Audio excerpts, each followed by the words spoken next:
For our promise for change for the country, and is one that we are now delivering in government. We will bring forward amendments. So in the data bill, we are working closely with Baroness Owen to make sure that in the House of Lords to make sure that these are effective. And we expect these issues to be dealt with. The creation of deepfakes will become, for non-consensual deepfakes, will become illegal, and they will be tackled into the future. Thank you, Mr. Speaker. Technology is a significant enabler of trafficking, which has affected many women in my constituency. The incredible social enterprise Bramber Bakehouse supports women victims and survivors of trafficking through the art of baking. Will the Secretary of State join me in congratulating Bramber Bakehouse and their founder, Lucy Butt, on their work and on being the inaugural co-chair of the new domestic abuse network in Eastbourne, trying to reduce violence against women and girls? Well, can I praise the work of the charity that he mentioned in his constituency? Can I also praise him for the interview he gave at the weekend on this subject that was very touching indeed? I can assure him the experiences that are being tackled by the charity he mentioned and the ones that he raised in his own interview are being tackled by this government. Chair of the Select Committee, Chancellor. Thank you, Mr. Speaker.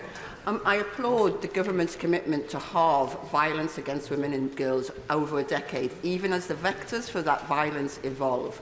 The Science, Innovation and Technology Select Committee inquiry into harmful social media algorithms has heard how they can drive the adoption of misogynist and extremist views amongst young men and boys, as powerfully illustrated in the series Adolescence. Does the Online Safety Act give Ofcom the powers to address these harms before they reach the threshold of illegal, and if so, how? I thank the Honourable Lady, and particularly for the work she's doing on behalf of her Select Committee. And also is grateful for the national debate that has been sparked by the programme Adolescence. It is incredibly important that we act in these areas. The powers that came in last week to take down illegal content, but also the powers that are coming in later this year in June that will mean that all content and those publishing content must make sure it's age appropriate, will be a step forward. I am watching very closely to see what the impact of these news powers will have, and I will act accordingly if they're not strong enough. Thank you, Mr. Speaker. Significant concerns were raised in the recent Westminster Hall debate on the implementation of the Online Safety Act. Will the Minister take urgent steps to better categorise online platforms to better protect women and girls online? I can assure the honourable member that whatever the size of the organisation, whatever the category an organisation or platform is in, the onus on them and the legal duty to remove illegal content and to act with the new powers that will be coming in later this year remains intact, and they must act, and I expect Ofcom to use those powers as assertively as it needs to be to make sure that people are protected in our country. Minister Dr. Ben Spence. Thank you, Mr. Speaker. Tragically, flaws in data and its processing are posing grave risks to women and girls. The Sullivan report exposed serious failings in the collection and use of biological sex data, often replacing it with gender identity, and it highlighted the risk this poses to the safe delivery of health services, policing and security. The Health Secretary has already shown leadership on this issue, but to date the Secretary of State has remained silent. When did he first have sight of the Sullivan report? When does he intend to act on it? He's right to say that this government is acting on it, and the Health Secretary has been acting on it. I myself have contacted every government department on the back of that important review to make sure that every government department is aware of the review and some of the contents and the way that it is relevant to different government departments. And I will be meeting with the author in the coming days and weeks to make sure that she is satisfied with the action that this government is taking. Frank McNally. Question number 2, Mr. Speaker. Minister. Thank you, Mr. Speaker. Mr. Speaker, we work closely with the Department of Health, Social Care to support research into this terrible disease. UK Research and Innovation invested £10 million in 23-24 for research into motor neuron disease, and UKRI also plays a key role in funding the underpinning research which benefits medical research more generally. And since 2022, the Medical Research Council and the National Institute for Healthcare and and Research have awarded £2.8 million to MND projects led by Scottish research organisations. Very much, Mr. Speaker. My honourable friend will know of the important work of MND campaigners, including my constituent Mark Somerville, seeking greater investment from government into MND research. I recognise that further plans for R&D investment would be outlined after the spending review in June, but can my honourable friend give some reassurance to those with MND and their families for whom time matters so much that the Department is giving consideration to boosting investment into MND research, working with key partners to accelerate new treatments? Oh, sorry. Thank you, Mr. Speaker. Can I pay tribute to my honourable friends for raising the work of Mark Somerville's Foundation in this important area? Government funders are investing in MND research to accelerate progress in the field. As just one example, through UKRI and the National Institute for Healthcare and Research, the government is investing £6 million for the MND Translational Accelerator led by UK Dementia's platform. So the funded projects aim to accelerate the development of treatment for MND. Mr. Speaker, thank you. It's good to hear that there is continuing investment in looking for therapies and cures to deal with this horrific disease. However, even if these therapies do emerge, one of the frustrations in getting it into patients may be the inability of scientists to obtain access to clinical trials. In the Life Sciences Vision published in 2021, a number of groups emerged to look at the access to clinical trials in the UK and growing the number that take place. However, acceleration has not been good.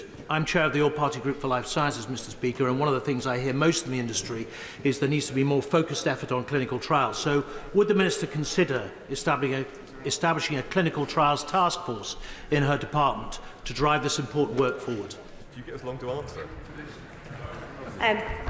Thank you, Mr. Speaker. The government is doing and has done a lot in the area and is continuing to support both through UKRI research and through the Health and Social Care Department. There's been a lot of funding that's gone into clinical research. I'm happy to discuss this with him further and let him know what more work is being done or could be done on clinical trials. Mr. McAllister. Number 3, please, Mr. Speaker. Thank you, Mr. Speaker. Being a leader in the new space race is vital to protect the UK's security and deliver on our mission for growth. This government has invested in a range of launch capabilities, including spaceports in Cornwall and in Scotland, and including launch vehicles too. Most recently, we made a £20 million investment to enable the UK rocket manufacturer Orbex to complete construction of their launch vehicle. Douglas McAllister. Thank you, Mr. Speaker. Can the Minister outline how the Department is working to ensure that the UK space sector is a launch pad for innovation and investment and create skilled jobs, both commercial and in the defence sector, across Scotland and the UK? He is absolutely right. We have space skills across the UK, but we have very particular expertise in Scotland. I enjoyed visiting Glasgow recently to see how all parts of the Glasgow economy supports the space sector, particularly in the small satellite manufacturing sector. Several launch operations, including Orbex, are targeting orbital launches from Saxavord spacecraft in Shetland this year. This is a testament to the innovation taking place right across the UK and in Scotland. Mr. Carmichael. Mr. Speaker, if that first space launch happens, and I believe it will happen at Saxavord in Unst. The Secretary of State will be very welcome to join us when it does. But in order for the UK space sector as a whole to recognise the full opportunities that we have here, we need to get serious about the delivery of the government's space strategy. The NEO last year identified a number of challenges that strategy faces. When will we hear the government's response to it? I agree with the honourable gentleman. When we came into office, we did not inherit a clear strategy for delivering on our priorities for space. That strategy is now being developed, and you can see from the investments that we are making as a department and a government into space, and the way that we are making sure that our relationship with the European Space Agency, ESA, is delivering for the British sector, because we have more grants being delivered now in the UK in the latest fund than any other country. It shows that we are delivering. Certainly when I share his enthusiasm and certainty that a launch will happen this year, and I very much look forward to being there alongside him to witness it. Claire Hughes. Question, Mr. Ford, please speak, Mr. Speaker. Minister. Mr. Speaker, I'm sure every member of the House would agree that Ofcom's reporting of mobile coverage is rather over-optimistic and doesn't reflect people's lived experience. I'm absolutely determined to change that, and Ofcom are helping me to do that. Claire Hughes. Constituent Leslie suffers from multiple health conditions, including epilepsy, and she lives with a constant risk of seizures. Her family rely on broadband to use the landline, but recently the broadband went down for several days, meaning she was completely unable to make calls because of the ongoing problems with mobile coverage in Llandudno. Would the Minister agree to meet with me to discuss how we safeguard vulnerable customers like Leslie and also address the issues in Llandudno? I think she's also got a problem at one of her universities, which we're going to try and deal with as well. She's written to me. I will write back to her as soon as possible, but maybe we could shortcut that with the meeting. I'm also conscious that for medical conditions, the resilience of your connectivity is just as important as the day-to-day coverage. Richard. Speaker, can I thank the Minister for his candidness and honesty and say he's one of the most effective, experienced and able ministers in the government. So having made those compliments, can I just encourage him? Can I encourage him to visit Shropshire, where there are still too many not spots? And perhaps one of the reasons is this country only has 4 mobile network operators. Isn't it time we had more competition? And finally, is the Shared Rural Network Agreement likely to hit its targets by the end of this year? So the Shared Rural Network will reach its targets, but he makes a very good point, which is that, frankly, the connectivity that people think that they're getting from Ofcom simply isn't what they're actually getting. Their phone looks as if it's got lots of bars and it's saying 4G, but actually they can't even park their car, download the app to be able to do that. We've got to transform that across the whole of the UK. In the end, most of that is down to industry, and I want to make sure that we remove some of the barriers to further investment that there are in industry to make sure that we improve mobile connectivity for every single member of the House. Susan Murray. Number 5, Mr. Speaker. Thank you, Mr. Speaker. I welcome the national conversation taking place on how we protect children online. The Online Safety Act requires all regulated end users for users and search services to comply with illegal content and child safety rules. Illegal content duties came into effect last week. I am closely monitoring the impact that these duties have on online safety. Susan Murray. Very much, Mr. Speaker. Many schools in my constituency of Mid Dunbartonshire use mobile phones as an educational tool. Yet, along with this learning opportunity comes easy access to sites hosting horrendous content. I would like to know how the government plans to tackle small foreign-based websites exposing people to graphic content, and what steps his department is taking to ensure that smaller platforms are adequately regulated to protect children from online harms. I'm grateful for her question and also the manner in which she expressed it, which expresses the complexity of use of smartphones and the benefits as well as the potential harmful aspects of it too. I can assure her that as of last week, the demand to take down illegal content has now come into force. I accept also that there is still illegal content online.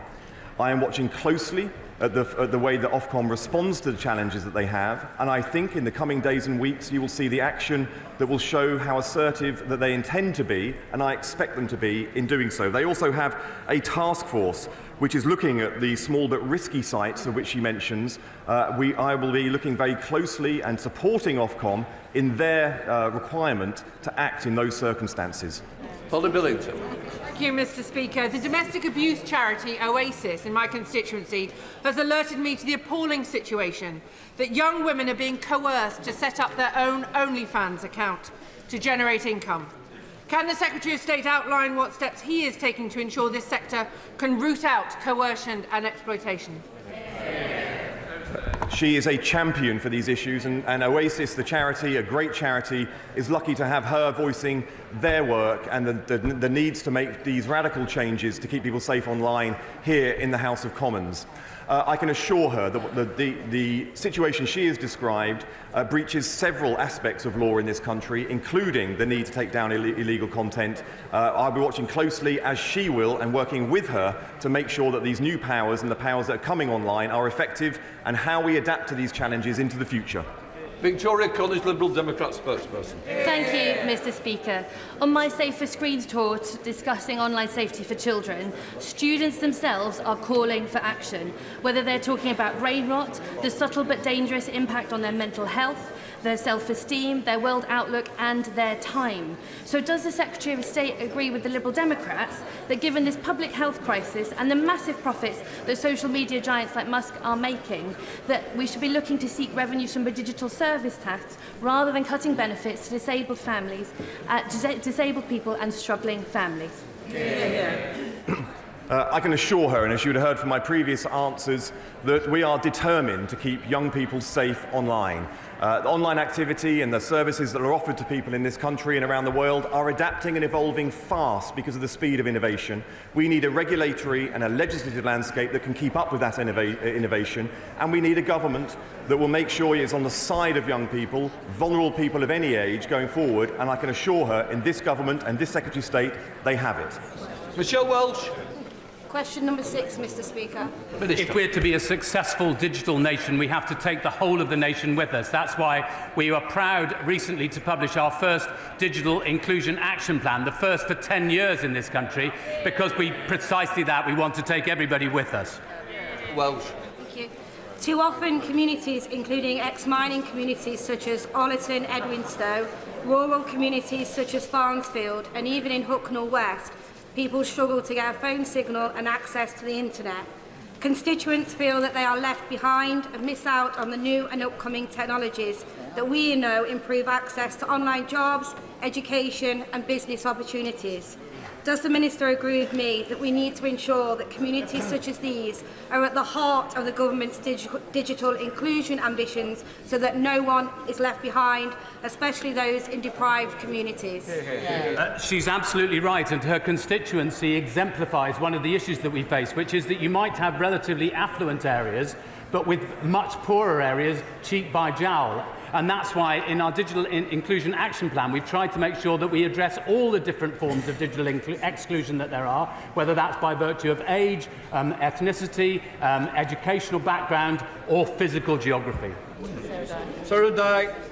Speaker, lack of access to digital services prevents people from applying for jobs, studying or accessing healthcare. But CSCs such as Donate IT, based in Wincanton, are helping to bridge this gap by diverting IT equipment that was otherwise heading to landfill, by refurbishing the tech and distributing it to people and schools and groups who need it, helping to address digital poverty. So how does the Minister plan on supporting organisations such as this to prevent electrical waste going to landfill and tackling digital exclusion?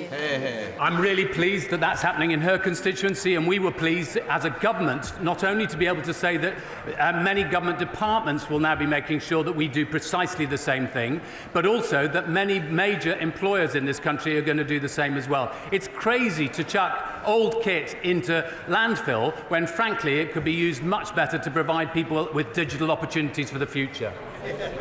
Dave McHillier on Topidals. Number 1, Mr. Speaker.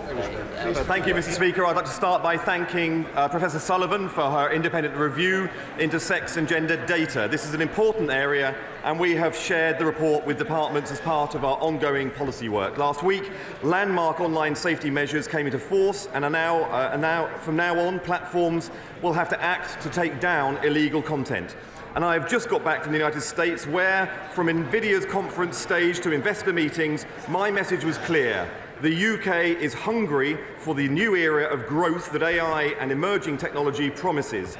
As the Chancellor shares her spring statement, that is an era that I will keep working with her on to deliver.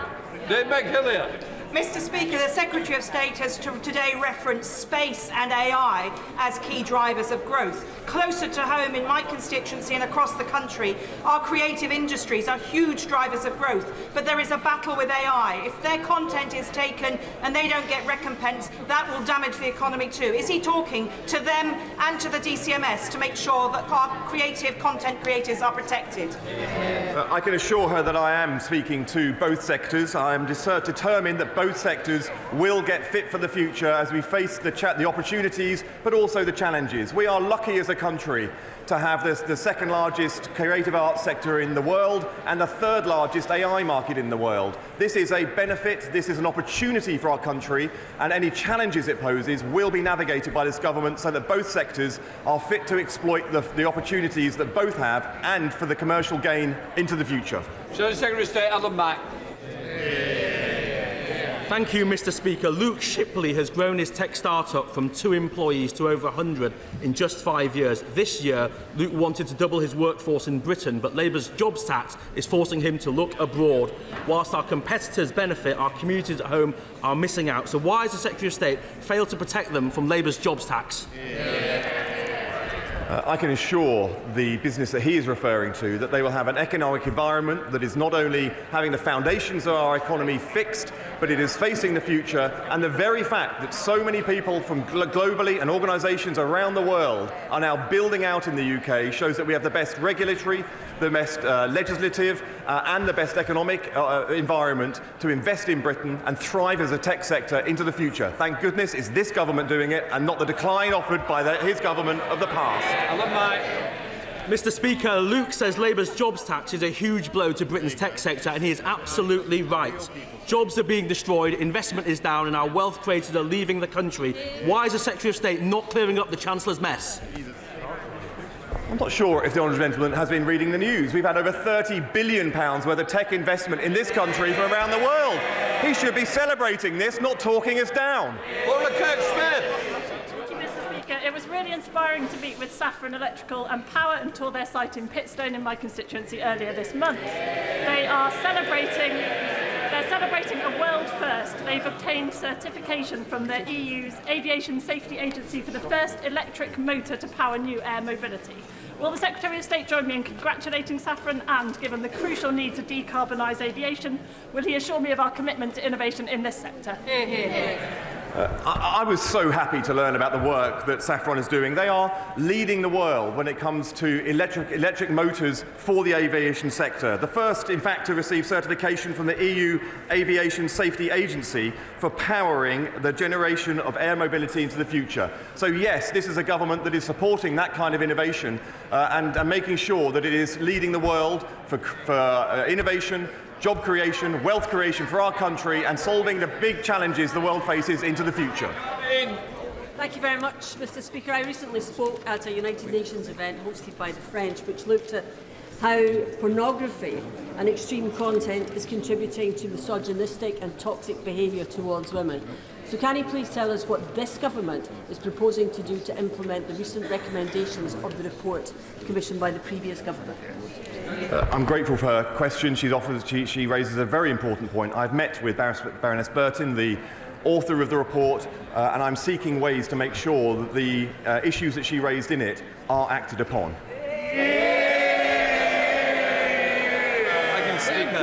Beckenham and Penge is where local lad David Bowie launched his music career, and today it is home to a vibrant, talented network of community of creatives whose work is increasingly sought after by AI companies. They deserve a just deal to provide fair pay for my constituents and the legal certainty required to encourage AI investment. What steps is the Minister taking to deliver this? We are a creative content superpower in this country, and we will do absolutely nothing to undermine it. We want to make sure that people are properly remunerated for their work and make sure that AI companies have access to the high-quality data that they need to be able to deploy effectively in this country. Jeremy Hunt. Thank you, Mr. Speaker. The Minister can see that the whole House has filled up out of concern at the atrocious mobile phone signal in Godalming and Cranley High Streets and in Bramley, Shamley Green and Peaslake. So now spring is in the air. Will he visit Cranley to see for himself just what a problem this is? Well, I was in Pizza Express in Godalming only a couple of weeks ago. And the mobile signal was absolutely shocking. I couldn't find my way to Busbridge Town Hall, Village Hall. I'm not sure whether the MP's rubbish or the Telecoms Minister. On which case, we'll move on to Prime Minister's questions. John Slinger. Question number 1, please, Mr. Speaker. Prime Minister. Thank you, Mr. Speaker. Today's spring statement will showcase a government going further and faster on the economy. Greenlighting the Lower Thames crossing, investing £2 million for 18,000 affordable homes for working families, 60,000 young people being trained, the next generation of construction workers, and fixing millions of potholes. We're undoing a decade of stagnation, delivering jobs and opportunities for working people and securing Britain's future. Mr. Speaker, tomorrow I'll meet President Macron in Paris to discuss further our efforts to secure a lasting peace in Ukraine. And may I welcome the delegation from Bring Back Kids initiative to the gallery. The abduction of Ukrainian children is grotesque. And the UK will play our full part to bring them home. It's a stark reminder that any peace settlement must see Russia held accountable for their deplorable actions.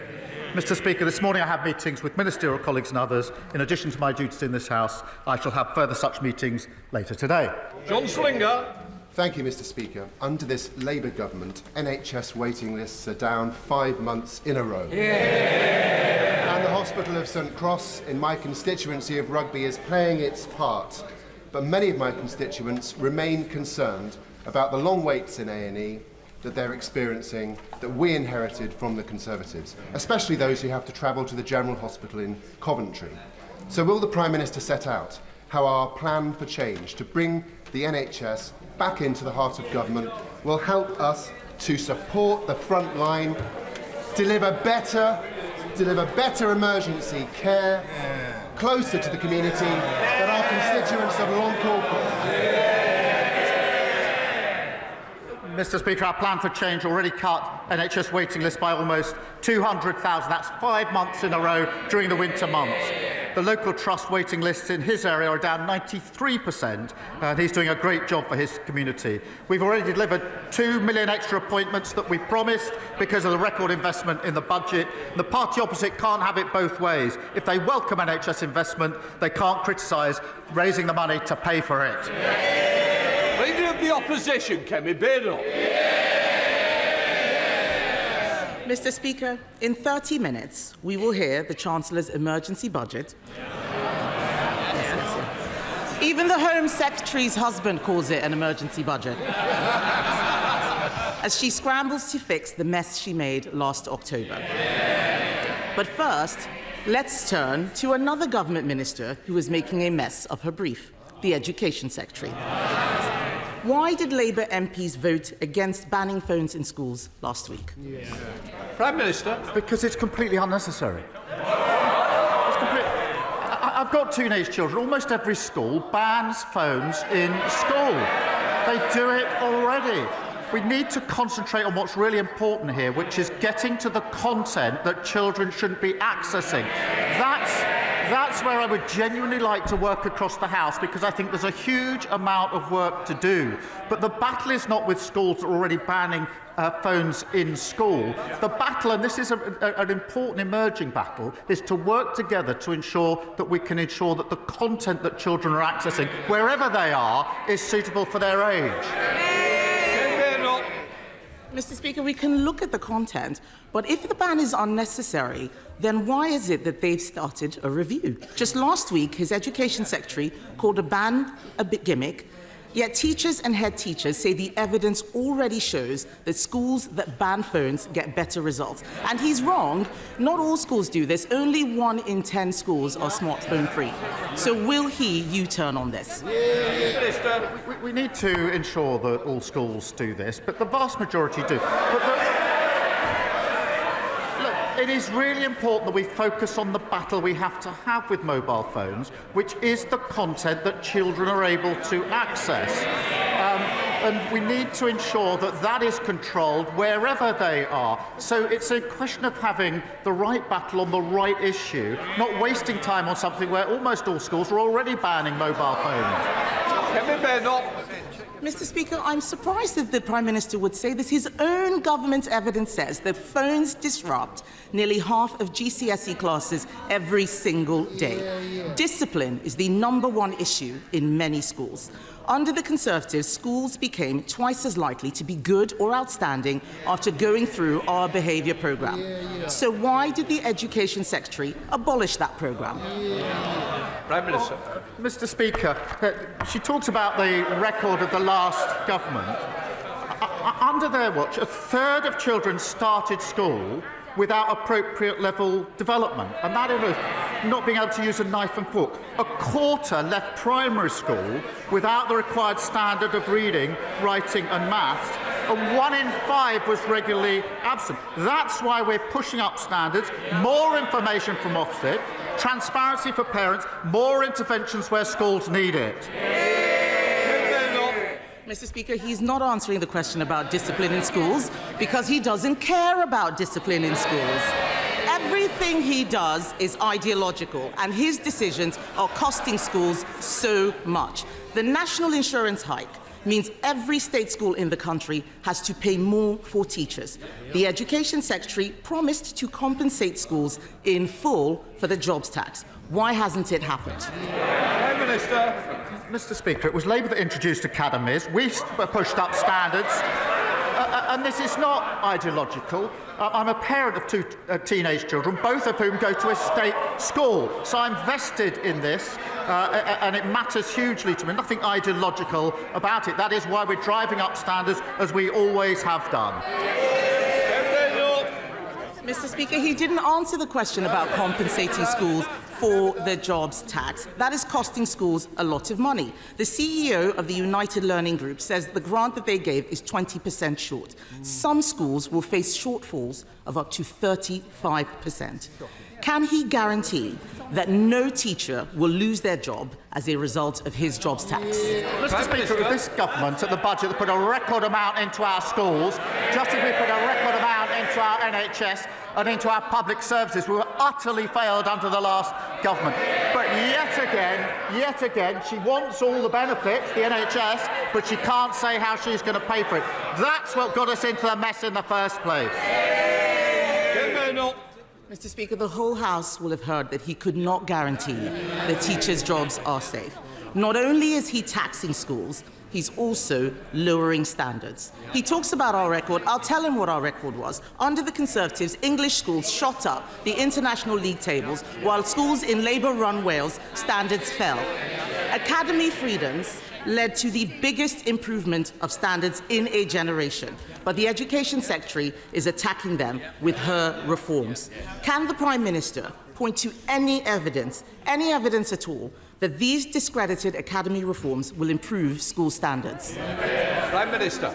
Yes, take the example of schools going into academies. The vast majority of schools are already academies. Therefore, we need to think again about what we do about failing schools that are already academies. We need to go on to the next chapter. And they never take the big decisions, and that's why we ended up their record. Open borders, which she was the cheerleader for, a crashed economy, mortgages through the roof, the NHS on its knees, hollowed out armed forces, and what have we got already under this government? 2 million extra NHS appointments, 750 breakfast clubs, including one in her constituency, record numbers of people being returned who shouldn't be here, and fully funded increase in defence spending. That's the difference a Labour government makes. Thank you, Mr. Speaker. I recently visited Harlow College and saw the work they were doing training the bricklayers and electricians of the future. Would the Prime Minister agree with me that work that FE colleges like Harlow College do is vital for the house building that we need for future generations? And what will his government do to support Harlow's next generation? He's a great champion for his constituents. We are investing £600 million to train up to 60,000 more skilled house builders so we can support the next generation and deliver 1.5 million new homes. We're creating technical excellence colleges and investing in Stansted Airport, creating 5,000 jobs nearby, which will create more opportunities for young people in Harlow. Leader of Liberal Democrats, Red David. Thank you, Mr. Speaker. The British drama Adolescence has shone a much-needed spotlight on the enormous damage being done by social media to the minds of many of our young people, especially teenage boys. We've argued social media giants should be much more toughly regulated and pay more tax so we can defend our young people from this harm. But we've had disturbing reports that the government is considering scrapping the digital services tax and watering down Britain's online safety legislation to appease President Trump and his co-president, Elon Musk. So will the Prime Minister today categorically rule out both of these things and make it clear that he will guarantee that British laws on tax and social media will be written in this House and not the White House? Well, yes, of course, as he well knows. On the point he makes about online safety, it is important. There are new measures coming in the next few months which are very important under the Act, and we need to see whether we can go further on this issue, because there are concerns as to whether they go far enough. But will the laws be made in this place? Of course they will. Red David. Well, I'm grateful for the Prime Minister's reply on the social media laws, but he didn't answer the point on the digital services tax, and we will come back to that. But moving on, Mr. Speaker, after President Trump's national security advisor accidentally added a journalist to a group chat that was discussing military action in Yemen, and given, I think, all the concerns that we share about President Trump's relationship with Vladimir Putin and J.D. Vance's insulting disdain for Britain and our armed forces, will the Prime Minister make it clear that he will order an urgent review into the security of the intelligence that we share with the United States? Mr. Speaker, we work with the United States on a daily basis, and I think the honourable gentleman would like to think of himself as sort of reasonable, and when he's not jumping in Windermere, quite serious. But unpicking our relations with the US on defence and security is neither responsible nor serious. Chancellor. Thank you, Mr. Speaker.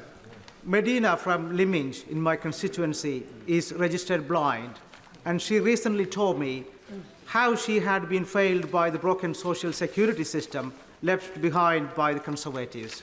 She faced great difficulties in getting support from access to work, which is essential across my Ashford constituency, and was not helped to find paid employment.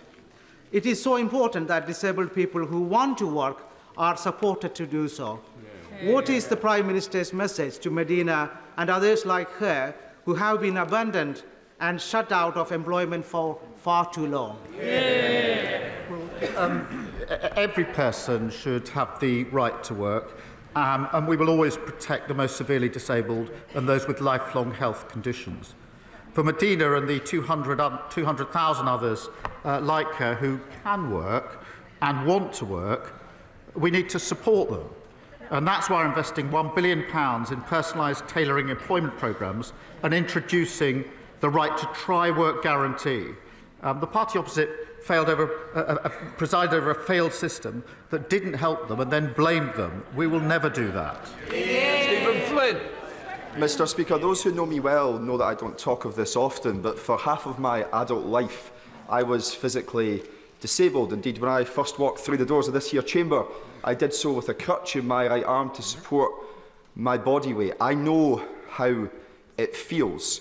Right now in Scotland, some 55% of children living in poverty have a member of their household who is a disabled person. So can the Prime Minister explain to me, actually no, can the Prime Minister explain to those children how the Labour Party making mum and dad poorer will lift them out of poverty. Aye, Well, I'm grateful to him for sharing his personal experience on this, and he's right to do so. My family has had living with disability for many years as well, so I do understand the human element of this. We do need to give support to those that need it. We do need to help those who want to work into work, and we need to be clear that those who can work should work. In England, we inherited a failed system that couldn't be defended. But it's also failing in Scotland. 84,000 young Scots, he focuses on young people, that's 15% of young Scots not in employment, education or training. That is terrible. Almost 300,000 Scots economically inactive due to temporary or long-term illness. Now, what we're doing is taking the steps to help people into work, £1 billion of employment support. They have record funding under the government, under the budget. What are they going to do to help the young Scots who have been failed by their government? Andrew Ranger. Thank you, Mr. Speaker. The Wrexham and Flintshire Investment Zone is one of the flagship examples of how, when this government talks about kick-starting economic growth, it means it. This £160 million plan will breathe new life into the local economy, create 6,000 good local jobs, meaning that for young people in Wrexham, they will be able to find more opportunities on their doorstep. Will the Prime Minister join with me in welcoming this important development for North Wales and the potential it unlocks? Yeah. Well, it is really important that we unleash the economic potential of North Wales, including kick-starting the investment zone, backed by major businesses, Mr. Speaker, like Airbus and JCB, to leverage £1 billion of private investment, investing £975 million to benefit aerospace workers at Broughton, where I met the fantastic young workers there, and securing £1 billion investment in Shotton Mill, securing 300 jobs on D-side. And we put a record amount of money into the Welsh Government at the budget, a budget decision which was opposed by Plaid. Sir Julian Lewis. Question number 3, Mr. Speaker. Prime Minister. The Right Honourable Member asks about shale gas. There are very real economic and environmental consequences to fracking, and communities have clearly said no. Sir Julian. I'm sorry, but that answer had nothing to do with my question, which was to ask why the government are ordering the permanent sealing of Britain's only 2 shale gas wells. The government is perfectly entitled on environmental grounds to not exploit such wells in normal conditions. But does he not recognise that in a desperate situation such as an international conflict where other sources of power were cut off from us, taking a decision now to concrete these things over so that a future government could not use them is an extremely irresponsible and reckless Minister. He knows there are real consequences of fracking, as I've set out. But what we need to do to secure our independence and lower bills and the next generation of jobs is move at speed to renewable energy. And that's why I'm pleased there's record investment coming into renewable energy so that tyrants like Putin can't put his boot on our throat. Now, if the party opposite don't want to support that investment, they should say so. Thank you, Mr. Speaker. Would the Prime Minister join me in thanking colleagues from across the House and the excellent clerks and staff who have spent the last few months working on the Assisted Dying Bill Committee? And would he agree with me that if the law is to change on assisted dying, it's extremely important that it is implemented as soon as it is safe and practicable to do so? Can I congratulate all colleagues working on this bill and taking part in the debate? It is an important issue on which there are different views across the House and within parties. The bill is a matter for the House, but it is the government's role to ensure every piece of legislation that passes through Parliament is effective and workable. So we will continue to work with my honourable friend as the bill sponsor to do that, in the same way, Mr. Speaker, we would for every private member's bill which passes second reading. And if Parliament chooses to pass this bill, the government will implement it in a way that is safe and practicable. Bradley Thomas. Thank you, Mr. Speaker. Acorns Children's Hospice provides compassionate care to very young cancer patients and their families across Bromsgrove and the villages, yet it faces a staggering £416,000 increase in national insurance contributions as a result of choices made by this government. With no exemption for hospices and no uplift in non-capital funding, this means that the charity will have to draw from charitable donations made by the public, and this will affect frontline services. This is not right. Will the Prime Minister take this opportunity to right this wrong and exempt hospices from this tax? We are investing £100 million for adult and children's hospices to improve facilities, equipment and accommodation, as well as £26 million in funding through the Children's Hospice Grant. But their cries and moaning would have a lot more value if they started their questions with an apology for crashing the economy in the first place. Jacob Collier. Thank you, Mr. Speaker. Roads in Burton, Uttoxeter and across Staffordshire are littered with potholes. Local people are forking out thousands because of the Conservatives' neglect and incompetence. And that's despite this Labour government giving Tory Staffordshire County Council £39 million to get the job done. Does the Prime Minister agree with me that the people of Staffordshire deserve better than roads with more dimples than a Staffordshire oat cake? Prime Minister. Look, he's right. Potholes are a real nuisance. And if you're using your car for work or your van and you hit a pothole, you're looking at a bill of several £100, which is unbudgeted for so many working families. That's why we're handing the West Midlands Combined Authority an additional £8.6 million to help repair their roads, part of a record £1.6 billion invested across the country. On top of that, Mr. Speaker, every council must now publish how many potholes they've filled, so we can show that we're making progress and that we're delivering something that didn't happen under the last government. John Cooper. Mr. Speaker, thank you. When he was Director of Public Prosecutions, the Right Honourable Gentleman would not, I think, have sat comfortably in the cabinet of Prime Minister Cameron. But incredibly, in Scotland, we have a situation where the head of prosecutions there, the Lord Advocate, does sit in cabinet. This has been thrown into sharp focus lately with a police probe into the finances of the SNP. It's further been thrown into sharp focus because ultimately, although not personally involved, the Lord Advocate does ultimately sit at the head of the investigation into the former First Minister, Nicola Sturgeon. She faced potential criminal charges. This situation has been created by the SNP. They will not fix it. Does it sit with this House to amend this situation? Prime Minister. Well, I'm grateful to this is a really important issue, and Labour in Scotland have been clear that they'd separate this role. That's the right thing to do for the reasons that have just been articulated. It's the obvious thing to do, and that's obviously what we do in England and Wales. Now, there have been calls for a review on this since 2021, but the SNP has not acted fast on those reviews. They really do need to bring forward proposals now to deal with the problems been sitting there for a very, very long time. Thank you, Mr. Speaker. Can I join the Prime Minister in welcoming the delegation from Bring Back Kids, who are trying to return the tens of thousands of children abducted by Vladimir Putin, an act of pure evil. The Prime Minister will be aware that they've been working with the Yale University Humanitarian Lab, who were tracking thousands of those children inside Russia until recently. I say until recently because they've had their long-term funding removed. Will we consider using our existing contributions to the Partnership Fund for a Resilient Ukraine to restore that important work that they're doing, and in doing so restore the hope that those children can be returned to their anguished families?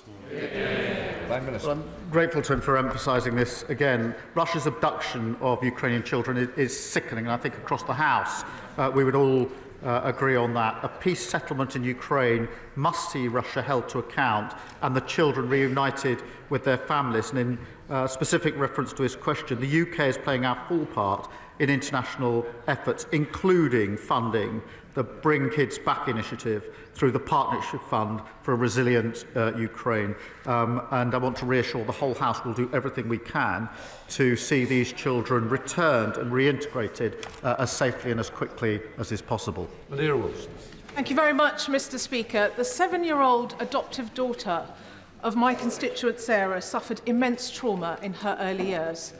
Thanks to support from the Adoption and Special Guardianship Support Fund, she's been able to access much-needed therapy that's helped her progress. But she and thousands of others don't know if they'll be able to get more help, because in just 5 days, that fund ends and ministers have repeatedly refused to confirm whether it will continue. So can the Prime Minister give a cast-iron guarantee to vulnerable children, adoptive parents and kinship carers that he won't cut this fund, and so that, in Sarah's words, she can give her daughter the absolute best second chance in life she deserves? Well, we will set out details just as soon as we can on the basis of the principles that I set out earlier. The scheme overall, in terms of welfare, is not defendable on terms, but it must be a scheme that supports those that need it, and the details will be set out. Thank you very much, Mr. Speaker. While our nation was being engulfed last year by racist riots in Slough, Christians, Hindus, Jews, Sikhs, people of faith and no faith openly declared that if anybody tried to attack a mosque in our town, we'd stand in solidarity with our local Muslim community to protect it. However, since then, many have become more fearful with a rise in Islamophobic attacks, including this month at a mosque in Aberdeen. So can my right honourable friend, the Prime Minister, confirm to the country what steps is the government taking to tackle such hate crime and promote community cohesion so that those seeking to divide our British society are not allowed to succeed? Well, I thank him for his question. He does great work to bring our communities together, especially in Slough. Look, any form of racial or religious-based hatred is abhorrent and has no place in society. We have set aside over £50 million to protect faith communities and freedom of worship. That's the right thing to do. It's a shame that we have to do it. And our £15 million Community Recovery Fund has been supporting communities affected by the disorder last summer. Again, the right thing to do, but it's a shame that we have to do it. Sir Roger Gale. Mr. Speaker, the problems faced by Heathrow earlier in the week have highlighted again the fact that since the closure of Manston Airport in Kent, South East lacks a major diversion facility. Now, one diversion facility would not, of course, have compensated for the closure of Heathrow, a major hub airport. But would the Prime Minister agree that with the reopening of Manston planned for October 2028, there will be a significant contribution to resilience of aviation in the South East? Well, look, he's right to raise the concern about the situation in Heathrow. I think everybody is very concerned by what happened last week. There are clearly questions that need to be answered on a number of fronts in relation to what happened, and an investigation is ongoing. But I'm not going to announce particular parts of our policy and strategy here at this stage. Irene Campbell. Thank you, Mr. Speaker. In my constituency of North Ayrshire and Arran, the SNP ferry fiasco is having a devastating social and economic impact on our Drawson and the Isle of Arran. As well as building a Calmac ferry that doesn't fit into the existing harbour, the Fraser of Allender Institute estimates that the disrupted ferries cost the Isle of Arran £170,000 of lost revenue per day. Does the Prime Minister agree with me that the SNP government needs to find a rapid solution to swiftly address this serious situation? I thank her for fighting SNP incompetence on behalf of her constituents. Yet again, the SNP are failing island communities. Hospital appointments are being missed and livelihoods destroyed. And Scotland has a proud history of shipbuilding and engineering. The SNP should be supporting Scottish workers and focusing on delivering for our communities. Vicky Slade. Thank you, Mr. Speaker. Camphor Magna in my constituency is proposed as a site for a new energy from waste incinerator, which will burn 260,000 tonnes of waste a year, more than the whole of Dorset's use. And I'm concerned that as we reduce our levels of waste with the brilliant new plans to recycle more, we're going to end up having to feed the monster. The area already has 95% of the capacity, so does the Prime Minister agree with me that we shouldn't allow new plants where we already have sufficient capacity, or where carbon capture is not going to be included? Yeah. I hope she'll forgive me. The details of the particular incinerator she speaks of, I don't know the details. I'm not across that. But I will make sure that she gets an answer to her question in written form as soon as possible. Chris MacDonald. Thank you, Mr. Speaker. Can I commend my right honourable friend for his leadership on Ukraine, showing that the UK is once again at the forefront of protecting democratic freedoms? Does he agree with me that as our defence spending increases, we need to support our supply chain companies to increase their capability, creating good jobs and apprenticeships in places like Stockton North and across the country? And will he meet with me and our Teesside Defence and Innovation Cluster that I've established, which is helping to create that new defence capability for the UK? Prime Minister. Well, Mr. Speaker, this is a once-in-a-generation moment for security of our country and our continent. We've set out that fully funded increase in defence spending to 2.5% in 2027, the biggest sustained boost since the Cold War. But that must benefit British jobs and British businesses, and that's why I'll make sure that he gets the meeting that he wants with the relevant minister. Jerome Mayo. In October last year, the Chancellor delivered a massive tax, borrow and spend budget. Now her plans have collapsed around her ears with an emergency budget to cut that spending. So has the time now come, Mr. Speaker, for the Prime Minister to state in public that he has full confidence in the Chancellor? I have full confidence in the Chancellor. Thank you. Thank you very much, Mr. Speaker. Albion Rovers has been a football institution in Coatbridge since 1882.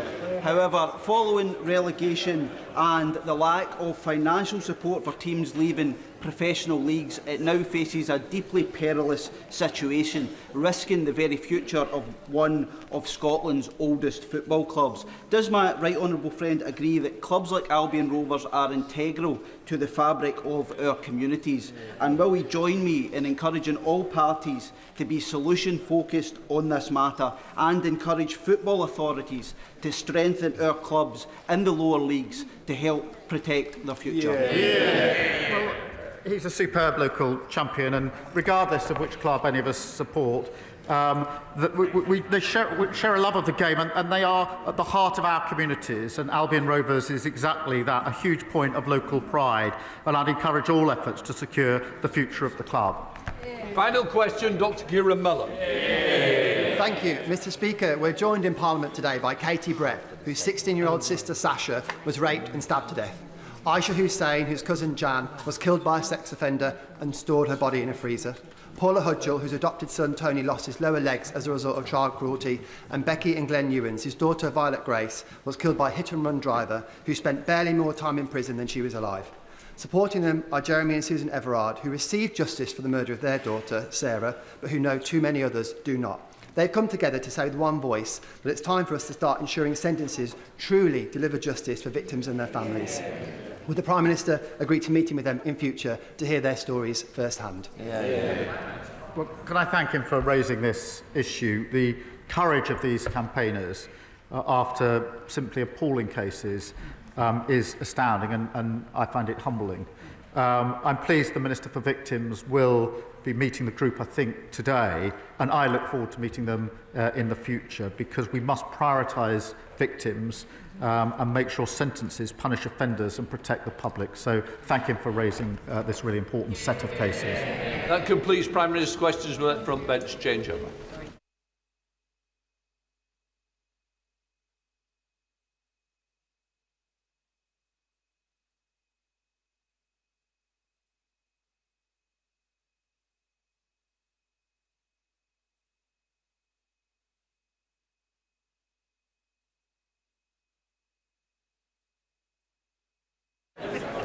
Right, we now come to the spring statement. Chancellor of the Exchequer, Rachel Reeves.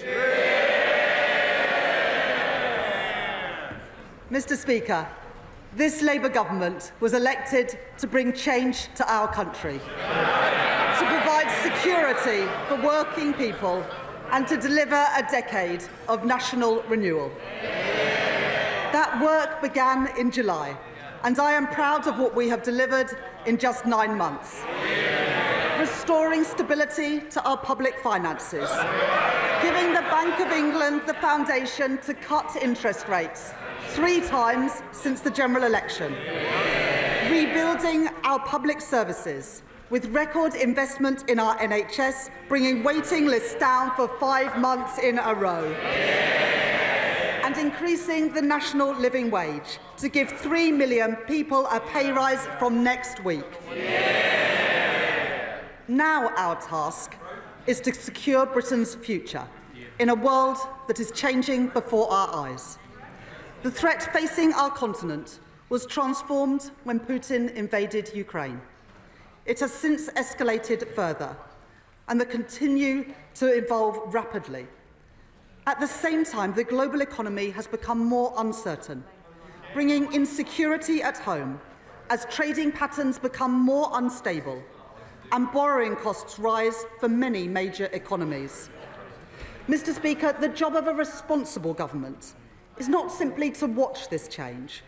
This moment demands an active government, a government not stepping back, but stepping up. A government on the side of working people, helping Britain to reach its potential.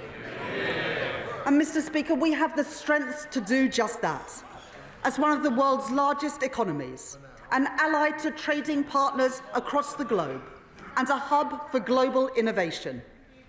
These strengths and the progress that we have made so far mean that we can act quickly and decisively in a more uncertain world to secure Britain's future and to deliver prosperity for working people.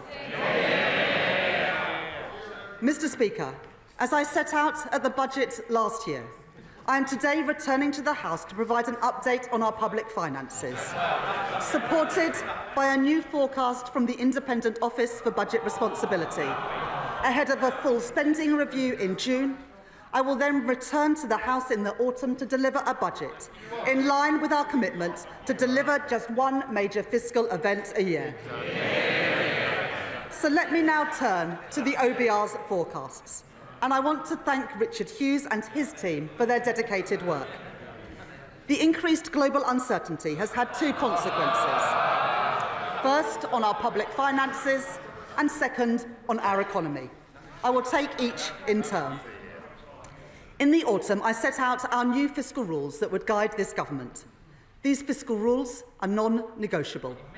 They are the embodiment of this government's unwavering commitment to bring stability to our economy and to ensure security for working people. Because the British people have seen what happens when a government borrows beyond their means.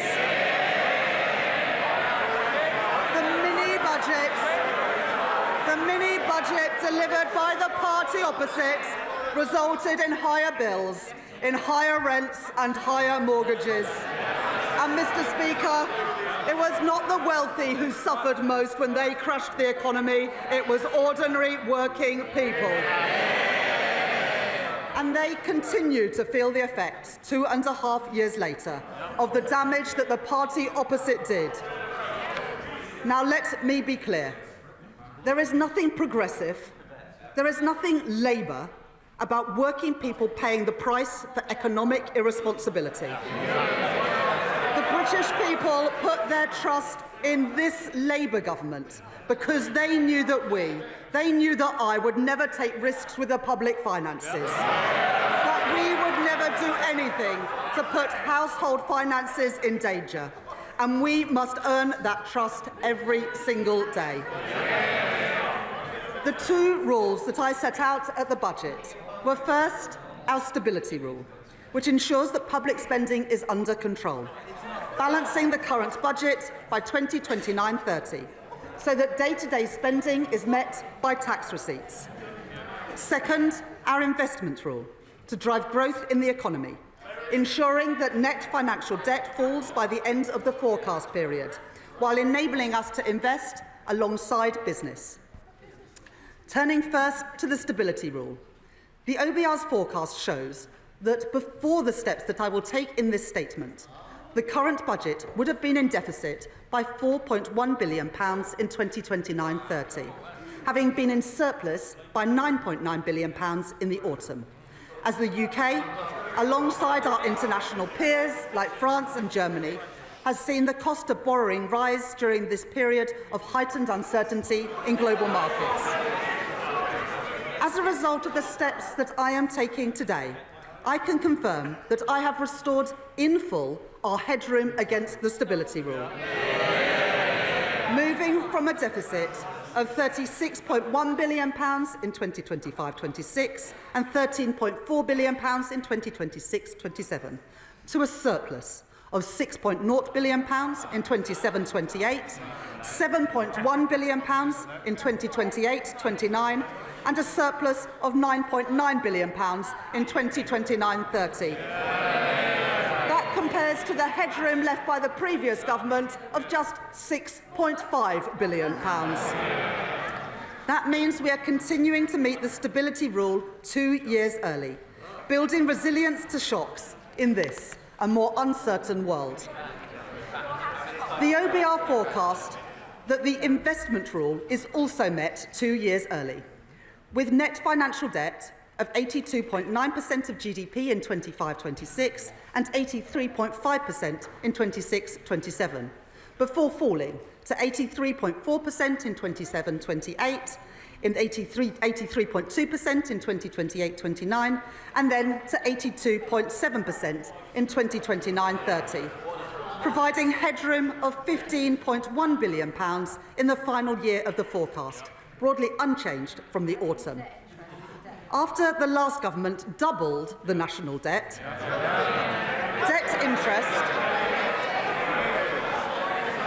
after they doubled the national debt interest payments now stand at £105.2 billion this year.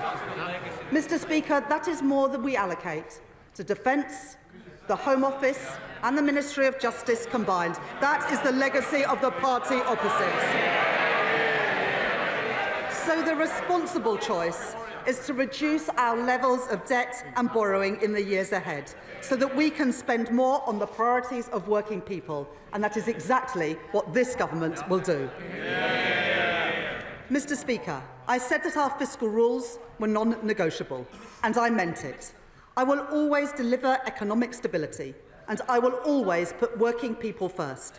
I said it at the election, I said it at the budget, and I say it again today.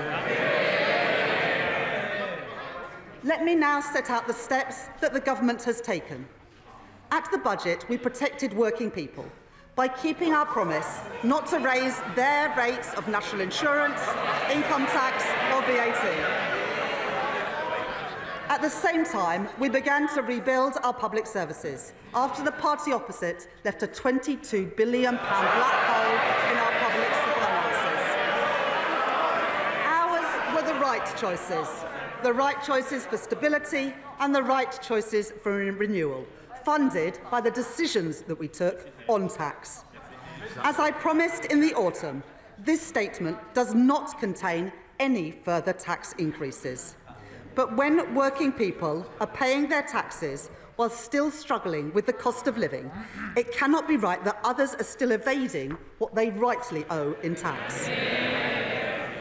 In the budget, I delivered the most ambitious package of measures that we have ever seen to cut down on tax evasion, raising £6.5 billion per year by the end of the forecast.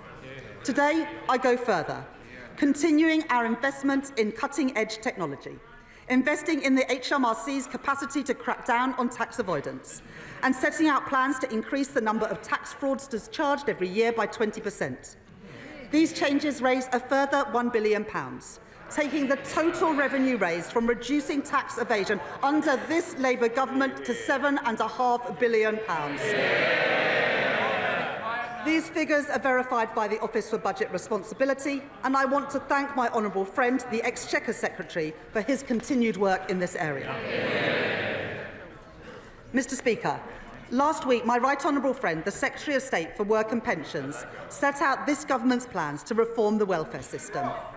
The Labour Party is the party of work. We believe that if you can work, you should work. But if you can't work, you should be properly supported. This government inherited a broken system. More than 1,000 people every day are qualifying for personal independence payments. 1 in 8 young people are not in employment, education or training. If we do nothing, we are writing off an entire generation. That cannot be right, and we will not stand for it. It is a waste of their potential, and it is a waste of their futures, and we will change it. As my right honourable friend said in her statement last week, the final costings would be subject to the OBR's assessment. Today, the OBR have said that they estimate that the package will save £4.8 billion in the welfare budget, reflecting their judgments on behavioural effects and wider factors. This also reflects final adjustments to the overall package, consistent with the Secretary of State's statement last week and the Government's Pathways to Work Green Paper. The Universal Credit Standard Allowance will increase from £92 per week in 25-26 to £106 a week by 29-30, while the Universal Credit Health element will be cut for new claimants by around 50% and then frozen. On top of this, we are investing £1 billion to provide guaranteed, personalised employment support to help people back into work. And £400 million to support the Department for Work and Pensions and our job centres to deliver these changes effectively and fairly, taking total savings after that to the package to £3.4 billion. While spending on disability and sickness benefits will continue to rise, these plans mean that welfare spending as a share of GDP will fall between 2026 and the end of the forecast period, very different to what we inherited from the party opposite. We are reforming our welfare system, making it more sustainable, protecting the most vulnerable, and most importantly, supporting more people back into secure work, lifting them out of poverty. Mr. Speaker, at the budget, I fixed the foundations of our economy to deliver on the promise of change. That work has already begun. 2 million extra appointments in our NHS. Waiting lists down. New breakfast clubs opening across England. The largest settlements in real terms for Scotland, Wales and Northern Ireland in the history of devolution. Asylum costs falling, promises made, promises kept, and every single one of them opposed by the parties opposite. At the budget, alongside providing an increase in funding for this year and next, I set the envelope for the spending review, which we will deliver in June, led by my right honourable friend, the Chief Secretary to the Treasury, to set departmental budgets until 28-29 for day-to-day spending and until 2029-30 for capital spending. Today, I'm reflecting two steps that we have taken on our spending plans. First, because we are living in an uncertain world, as the Prime Minister has set out, we will increase defence spending to 2.5% of GDP, reducing overseas aid to 0.3% of gross national income. This means we save £2.6 billion in day-to-day spending in 2029-30 to fund our more capital-intensive defence commitments. Second, in recent months, we have begun to fundamentally reform the British state, driving efficiency and productivity across government, to deliver tangible savings and improve services across our country. Earlier this the Prime Minister set out plans to abolish the arm's-length body NHS England and ensure that that money goes directly to improving the service for patients. My right honourable friend, the Health Secretary, is driving forward vital reforms to increase NHS productivity, bearing down on costly agency spend to save money so that we can improve patient care. And my right honourable friend, the Chancellor of the Duchy of Lancaster, is taking forward work to significantly reduce the costs of running government by 15%, worth £2 billion by the end of the decade. This work shows that we can make our state leaner and more agile, delivering more resources to the front line, while ensuring that we control day-to-day spending to meet our fiscal rules. Today, I build on that work by bringing forward £3.25 billion of investment to deliver the reforms that our public services need through a new transformation fund. That is money brought forward now to bring down the costs of running government by the end of the forecast period, by making public services more efficient, more productive and more focused on the user. I can confirm today the first allocations from this fund, including funding for voluntary exit schemes to reduce the size of the civil service, pioneering AI tools to modernise the state, investment in technology for the Ministry of Justice to deliver probation services more effectively, and upfront investment so we can support more children into foster care to give them the best possible start in life and reduce cost pressures in the future. Our work to make government leaner, more productive and more efficient will help deliver a further £3.5 billion of day-to-day savings by 2029-30. Overall, day-to-day spending will be reduced by £6.1 billion in 2029-30, and it will now grow by an average of 1.2% a year above inflation, compared to 1.3% in the autumn.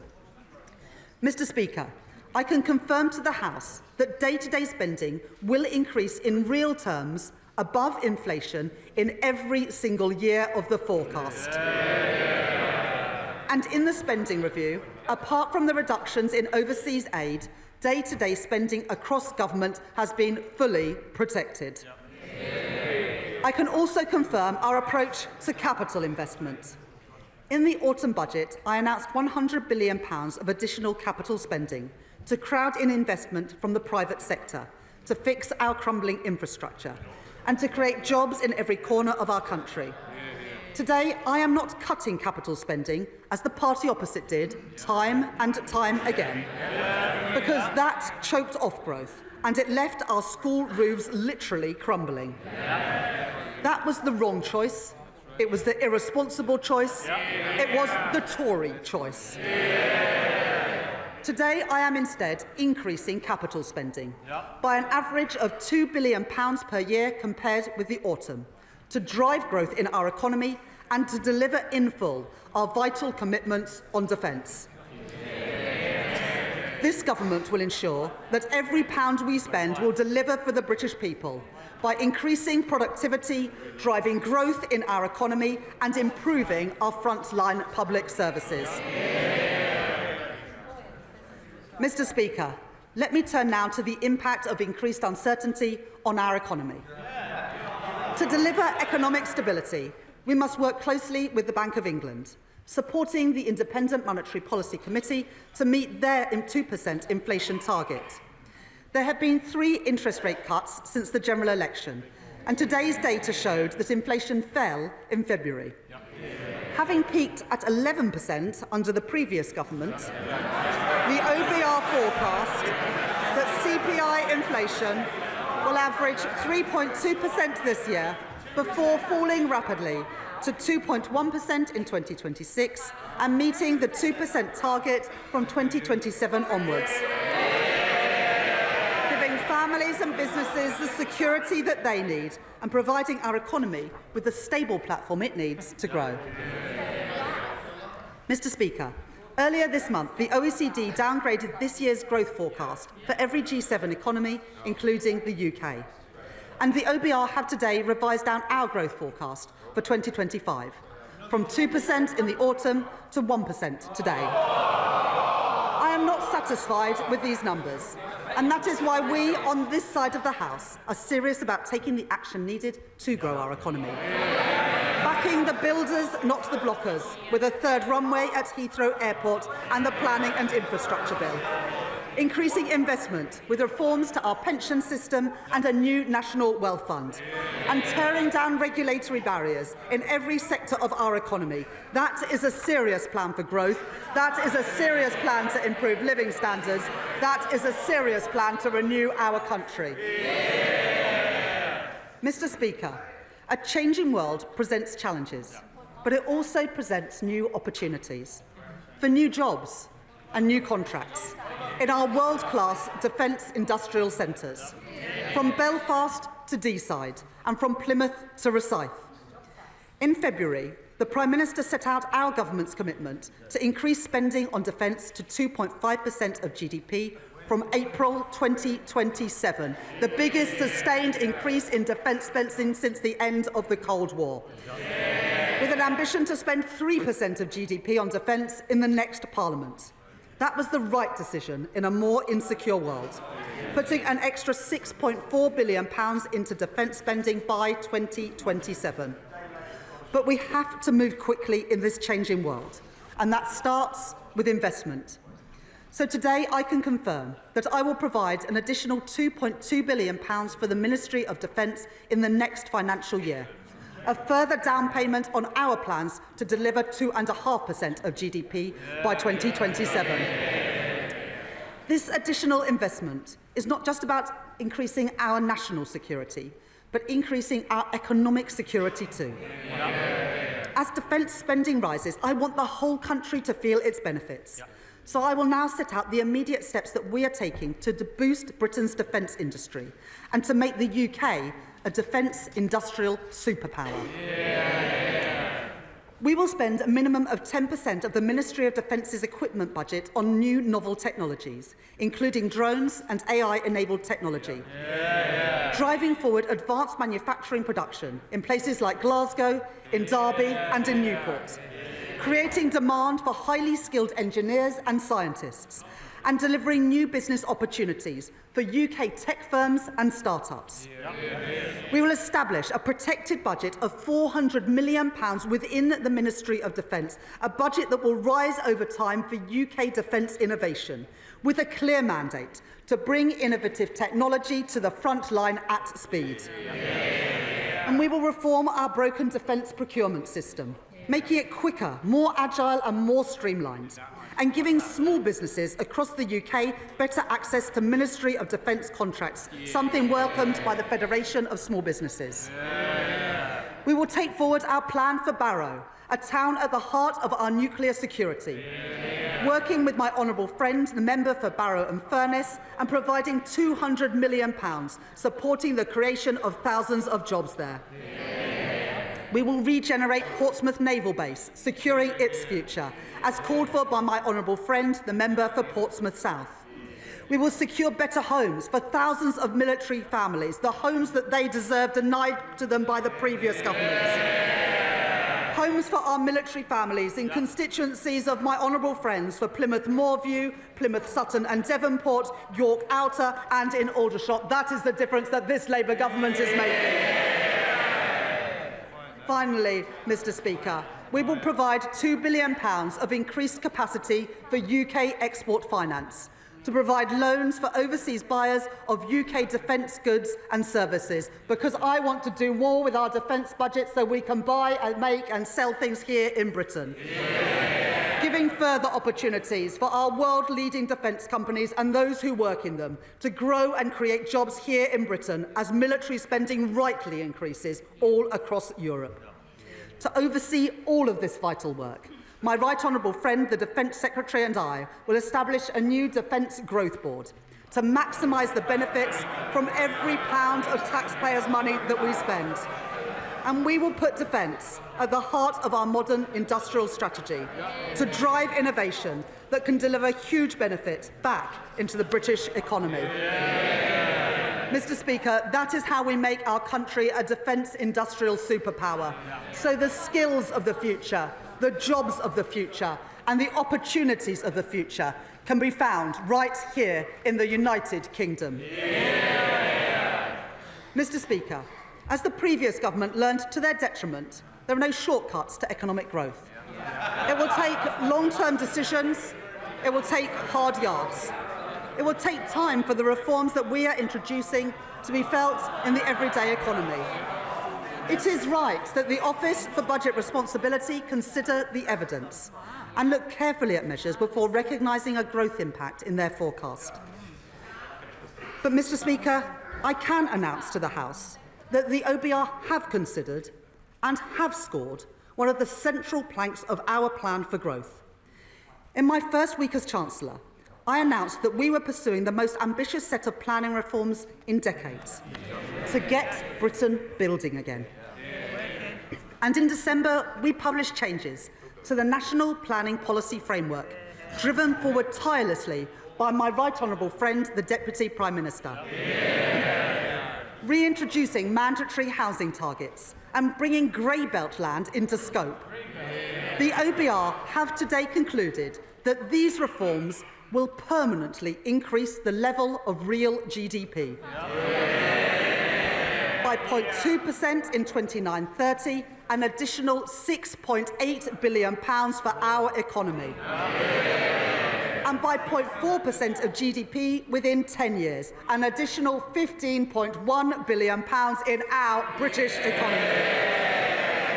Mr. Speaker, that is the biggest positive growth impact that the OBR have ever reflected in their forecast for a policy with no fiscal cost. And taken together with our plans to increase capital spending that we set out in the budget last year, this government's policies will increase the level of real GDP by 0.6% in the next 10 years. Mr. Speaker, that is the difference that this Labour government is making. Policies to grow our economy. Promises by a Labour government, delivered by a Labour government, opposed by the parties opposite. Mr. Speaker, the planning system that we inherited was far too slow. The OBR have concluded that our reforms will lead to house building reaching a 40-year high. 305,000 homes a year by the end of the forecast period. And changes to the National Planning Policy Framework alone will help build over 1.3 million homes in the UK over the next 5 years, taking us within touching distance of delivering our manifesto promise to build 1.5 million homes in England in this Parliament. Homes promised by this Labour government, homes built by this Labour government, homes opposed by the parties opposite. The impact on our economy goes further still. I said at the election that we could not simply tax and spend our way to prosperity. We need economic growth. So I can today confirm that the effect of our growth policies, including our planning reforms, means an additional £3.4 billion to support our public finances and our public services by 2029-30. The proceeds of growth, promised by this Labour government, delivered by this Labour government, opposed by the parties opposite.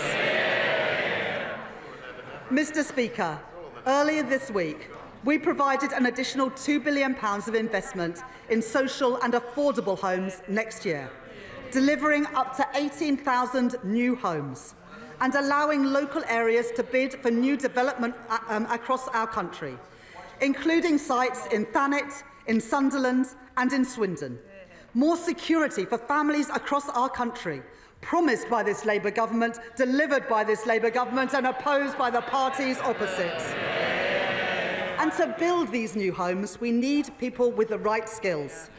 Earlier this week, my right honourable friend, the Education Secretary, announced more than £600 million to train up 60,000 more construction workers, including with 10 new technical excellence colleges across every region of our country, giving working people the chance to fulfil their potential. New opportunities for our young people, promised by this Labour government, delivered by this Labour government, opposed by the parties opposite. Mr. Speaker, all this is just the start. The Planning and Infrastructure Bill passed its second reading on Monday. No thanks to the parties opposite. Once this bill completes its passage, it will help deliver the homes and infrastructure our country badly needs. And I say to the parties opposite, the British people will be watching. Because if the parties opposite don't support these reforms, let us be clear about what that means. They are opposing economic growth. They are opposing more homes for families. They are opposing good jobs across our country. We on this side are clear about whose side we are on. The parties opposite must decide too. This Labour government is taking the right decisions now to secure Britain's future. And today I can confirm to the House that the OBR have upgraded their growth forecast next year and every single year thereafter.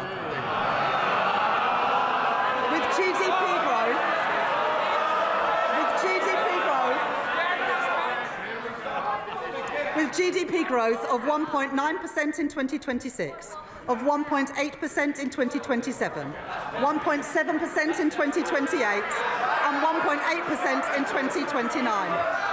Mr. Speaker, by the end of the forecast, our economy is larger compared to the OBR's forecast at the time of the budget. That is the difference that this Labour government is making.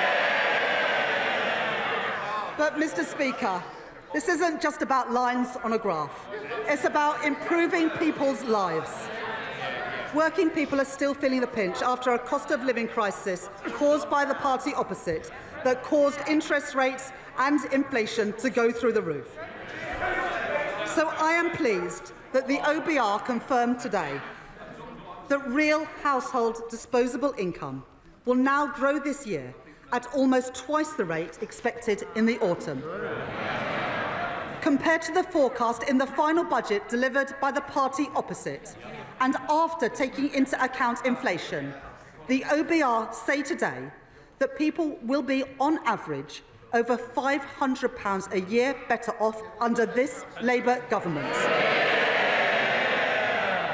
That will mean more money in the pockets of working people, higher living standards promised by this Labour government, delivered by this Labour government, opposed by the parties opposite. Mr. Speaker, the world is changing. We can see that and we can feel it. A changing world demands a government that is on the side of working people, acting in their interest, acting in the national interest, not retreating from challenges, not stepping back, but a government with the courage to step up, to secure Britain's future, and to seize the opportunities that are out there before us. I am impatient for change. The British people are impatient for change after 14 years of failure. And we are beginning to see change happen. Our plan for change is working. Defence spending is rising. Waiting lists are falling. Wages are up. Interest rates are cut. That is the difference that this Labour government is making. And today, Mr. Speaker, the OBR confirm that our plan to get Britain building will drive growth in our economy and put more money in people's pockets. There are no quick fixes, but we have taken the right choices, returning stability to our economy after years of mismanagement by the party opposite, delivering security for our country and security for working people. That is what drives this government. That is what drives me as Chancellor. That is what drives the choices that I have set out today, and I commend this statement to the House. Shadow Chancellor Mel Stride. Mr. Speaker, at the last budget, the Right Honourable Lady said that she would bring stability to the public finances. Stability to the public finances. But this statement, more appropriately referred to as an emergency budget, has brought her to a cold, hard... Can I just say to you, quite rightly I want to hear to the Chancellor. I now want to hear the Shadow Chancellor. I don't need any help.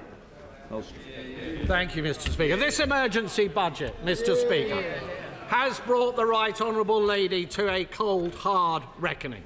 She has become very fond recently to talk about the world having changed. Well, indeed it has, Mr. Speaker.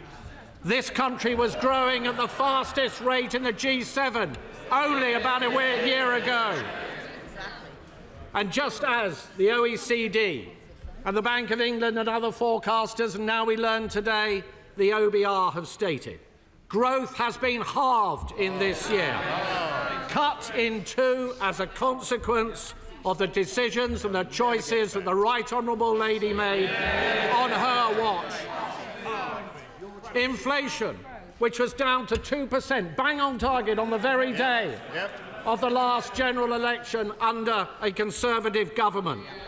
We are now told this year will be running at twice the level as was forecast under ourselves in 2024. This is going to mean prices bearing down on households and on businesses right across the country because of her choices. And the OBR also says Mr. Speaker, that unemployment will be rising this year and next year and the year after. And in fact, across the forecast period, it will not decline at all. So much for the Right Honourable Lady's back-to-work plans. And we have already seen, Mr. Speaker, what it means when it comes to controlling borrowing under this Chancellor. And yes, she has come forward now with a plan to squeeze spending later on in the forecast period. And she has, of course, told the OBR that these are the elements of spending restraint to which she will stick. But what do the markets think? And could I ask the Right Honourable Lady, given her track record, given the fact that she has failed to control spending and borrowing to date, what does she think the markets are going to make of her latest promises?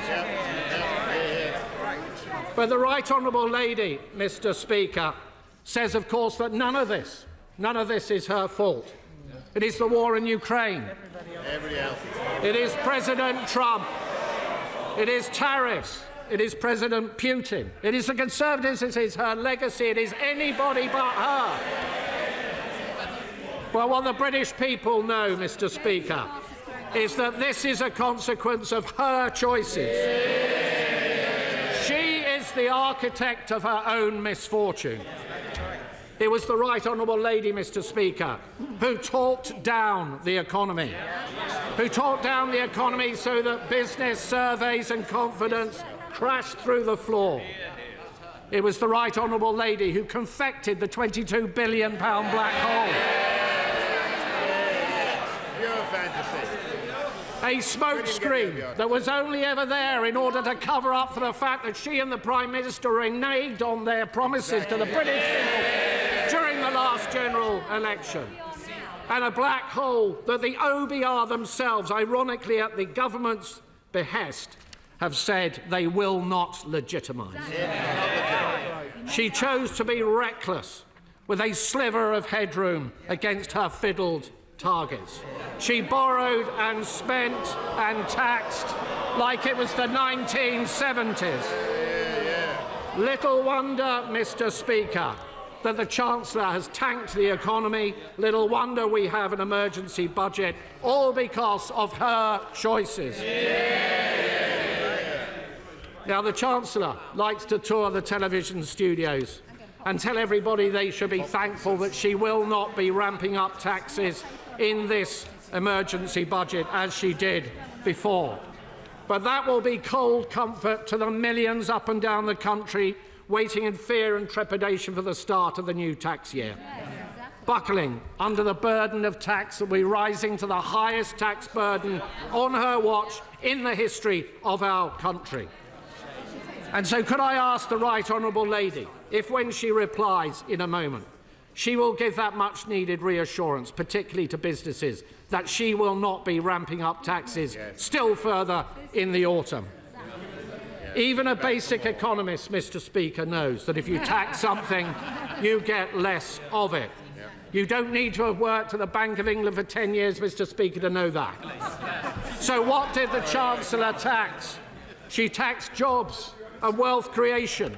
She's destroyed livelihoods, businesses clobbered, big and small companies, the backbone of our economy. Enterprise crushed on the altar of her ineptitude. The CIPD telling us a third of those businesses affected will shed labour. Morrison's losing 200 jobs, Tesco 400, Sainsbury's 3,000 jobs lost. No wonder the Federation of Small Business say that outside of the pandemic, business confidence has been left at its lowest level on record. But it's not just businesses, Mr. Speaker. It's charities, it's GPs, it's pharmacists, it's those who transport children who have special educational needs, and it is hospices caring for the sick and the dying. In this House, Mr. Speaker, the Labour Party had the opportunity yesterday and last week to stop that, but they voted our amendments down. And we will never let their constituents forget it. Mr. Speaker, if you ramp up taxes, If you ramp up borrowing and spending without any commensurate improvement in productivity, it leads to growing inflation. And inflation has been increasing on this government's watch. It means that interest rates stay higher for longer. The Chancellor just now trumpeted the fact that there had been 3 interest rate cuts since the Labour Party came to office. She knows full well there should have been more than that had she managed. She knows full well. She knows full well. She knows full well, Mr. Speaker. She knows full well that interest rates are higher for longer because of the choices that she took. And this has led, Mr. Speaker, to servicing costs for our national debt, which is running at twice the defence budget. And today we have learned from the OBR that debt interest is to increase still further. None of this money, Mr. Speaker, is going to be spent on public services. It will be going down the drain.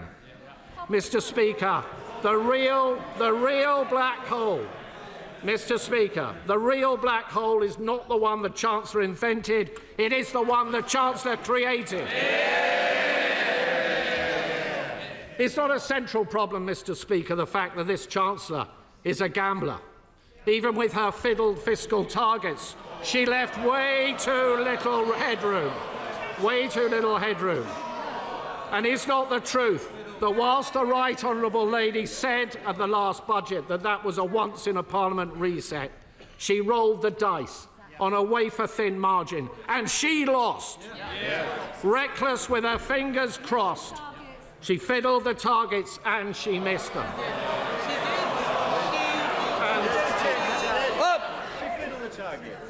I'm not sure about the language we use. I think there are better words and more constructive words the Shadow Chancellor would prefer to use. Can I just point out, thank you, Mr. Chair, can I just point out that all of her fiscal headroom disappeared, not just some of it. In fact, she went underwater to the tune of £4.1 billion. Mr. Speaker, reeling from one fiscal event to the next is not a way to run the public finances. And breaking your fiscal rules to the extent that the Right Honourable Lady has in just 6 months is a public humiliation. Mr. Speaker, could I briefly focus on defence spending? We on this side of the House welcome the fact that, as we press the government to do, they will reach 2.5% of GDP by 2027. And we note the stepping stone along the way that the Right Honourable Lady has just announced. But we should go further than that. The 3% target should be brought forward to this Parliament. So can I ask the Right Honourable Lady, given the geopolitical tensions that she has raised, what provision has she made in her headroom, in her fiscal plans, for increasing defence spending more quickly in this Parliament if that proves necessary? And could I ask her, would she scrap the absurd Chagos deal and put that money behind our armed forces? Mr. Speaker, the economy is in a perilous state, but there was a different way. There were different choices on taxing and spending and borrowing and on productivity and on welfare. And let me just say a few words on welfare. It was the privilege of my life, Mr. Speaker, to have served as the Secretary of State for Work and Pensions. And when it came to welfare reform, with that privilege came a deep responsibility. The responsibility for welfare reform to be properly thought through with a very clear plan. So I know they don't like it because it's an alien idea, Mr. Speaker, to the party opposite. So that we can be fair to the taxpayer but equally fair to the many people up and down our country, some of whom are highly vulnerable. This was an approach on our watch that led to £5 billion of savings across the forecast period and 450,000 fewer people going on to long-term sickness and disability benefits as a direct consequence. And we would have gone further, much further, and we set out a clear plan. We set out a clear plan in our manifesto to do exactly that. But the party opposite rushed their changes. They had no plan. There was not a single mention of PIP, personal independence payments, in the Labour Party manifesto. When they got into office, they pussyfooted around and dithered. Why?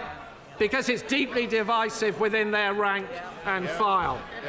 And then suddenly, when the Chancellor decided that she had run out of money, out the word went to find some savings in welfare, to scrabble around, to yank every lever possible. And the spectacle, frankly, Mr. Speaker, of what the OBR has said about the changes that were only announced last week by the Secretary of State for Work and Pensions is simply shambolic. Yes. We have gone from incompetence, Mr. Speaker, to chaos. Yes. There have been more changes in this policy than there were at the last minute to the profile of the Right Honourable Lady on LinkedIn. The result is the worst of all worlds, a wholly inadequate level of savings on welfare, with welfare costs still spiralling ever higher, and changes that were likely to harm many vulnerable people. So could I ask the Right Honourable Lady, when the Secretary of State for Work and Pensions came to the House last week with these changes, she did not provide an impact assessment. Was this because the OBR had not signed off the numbers? Was it because the department did not have enough time to produce one? Or was it only provided today, as many of us suspect, because this was thought to be a good time to bury bad news? Mr. Speaker, the forecast for growth is down, for borrowing costs is up, for inflation is up, and business confidence has been smashed in a million pieces. This Chancellor constantly trying to blame forces beyond her control. The right response is not to duck responsibility, but to build a resilient economy. The Right Honourable Lady would have us believe that that is what she is doing. But how can we believe this Chancellor? How can we trust this Chancellor? She is the Chancellor who said she would not increase borrowing, but she did. She said she wouldn't change her fiscal rules, but she did. She said she wouldn't put up national insurance, but she did. She said she wouldn't cut winter fuel payment, but she did. She said she wouldn't tax farmers, but she did. And she said she would not move to more than one fiscal event a year, and she just has. And now we are all paying the price of her broken promises. Today's numbers confirm it. We are poorer and we are weaker. To govern, Mr. Speaker, is to choose. And this Chancellor has made all the wrong choices. Chancellor of the Exchequer. OK, well, I know that the Chancellor hasn't been in this role, Sarah Chancellor hasn't been in this role for very long, but I mean, at least he's not misquoting Shakespeare today. If this was a budget, then it would be the Leader of the Opposition responding. Now, I'm glad that she's still in her place. I know that she'll want to get back to her office for a lunchtime steak soon. But the Right Honourable Gentleman, he talks about budgets. Let me remind the party opposite that the only emergency budget we have seen in recent years was in response to the party's disastrous mini-budget. A mini-budget that crashed the economy, sent mortgage bills spiralling and left a £22 billion black hole in our nation's finances. Now, they might have forgotten about the damage that they did to our country, but the British people never will. But as always, the Shadow Chancellor talked a lot, but he didn't offer a single alternative. He says he opposes our tax rises, but he can't tell us whether he would cut the NHS to reverse them. He says he wants economic growth, but they abstained on the very planning reforms that the OBR have said will kickstart growth. Now, Mr. Speaker, you don't change the country by abstaining, by sitting on the fence. You change the country by leading, by taking action, and that is what this government are doing. And Mr. Speaker, he says he wants businesses to trade, but he doesn't want us to talk to the second largest economy in the world, or indeed our biggest trading partners in the European Union. He simply isn't serious. 4 months into the job and he's got no clue. He wants to talk about growth, but he doesn't say anything about the fact that the OBR has upgraded growth next year and every single year after. He talks about pensioners, but he forgets that it's his party to scrap the triple lock, which we are protecting and which will mean the state pension rising next month by over £400.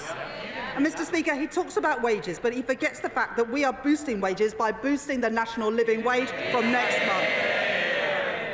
And, Mr. Speaker, the Shadow Chancellor says nothing about living standards or this morning's fall in inflation, because the last Parliament was the worst on record, and the OBR today have revised up their forecast for family finances.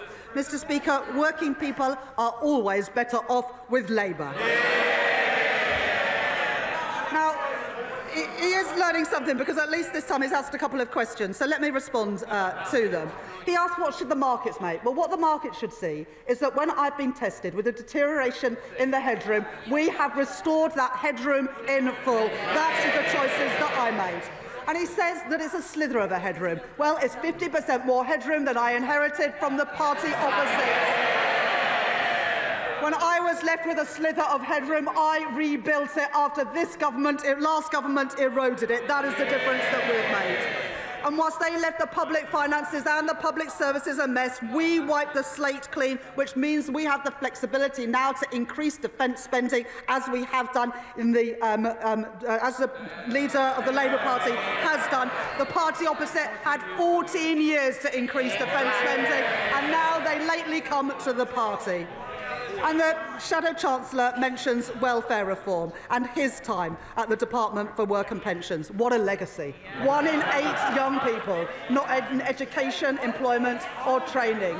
1,000 people a day going on to personal independence payments. And the OBR say today that welfare spending as a share of GDP will now start falling, a far cry from what we had under the party opposite. And, Mr. Speaker, the Shadow Chancellor speaks about employment. Well, the OBR say that employment will increase, that wages will increase and that living standards will increase. What a change after 14 years of the Conservative Party. Well, the world is changing and no one can be in any doubt about it. But the Conservative Party are stuck in the past, divided, out of touch and carping from the sidelines. They have no plan. No plan to kickstart growth, no plan to fix our public services, no plan to keep our country safe. The only plan for change they are working on is to change their party leader, and you can't blame them for that.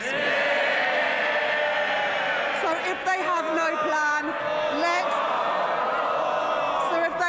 plan, let me remind them about ours. The minimum wage up, real wages up, house building up, NHS investment up, investment in our schools up, investment in our roads up, defence spending up.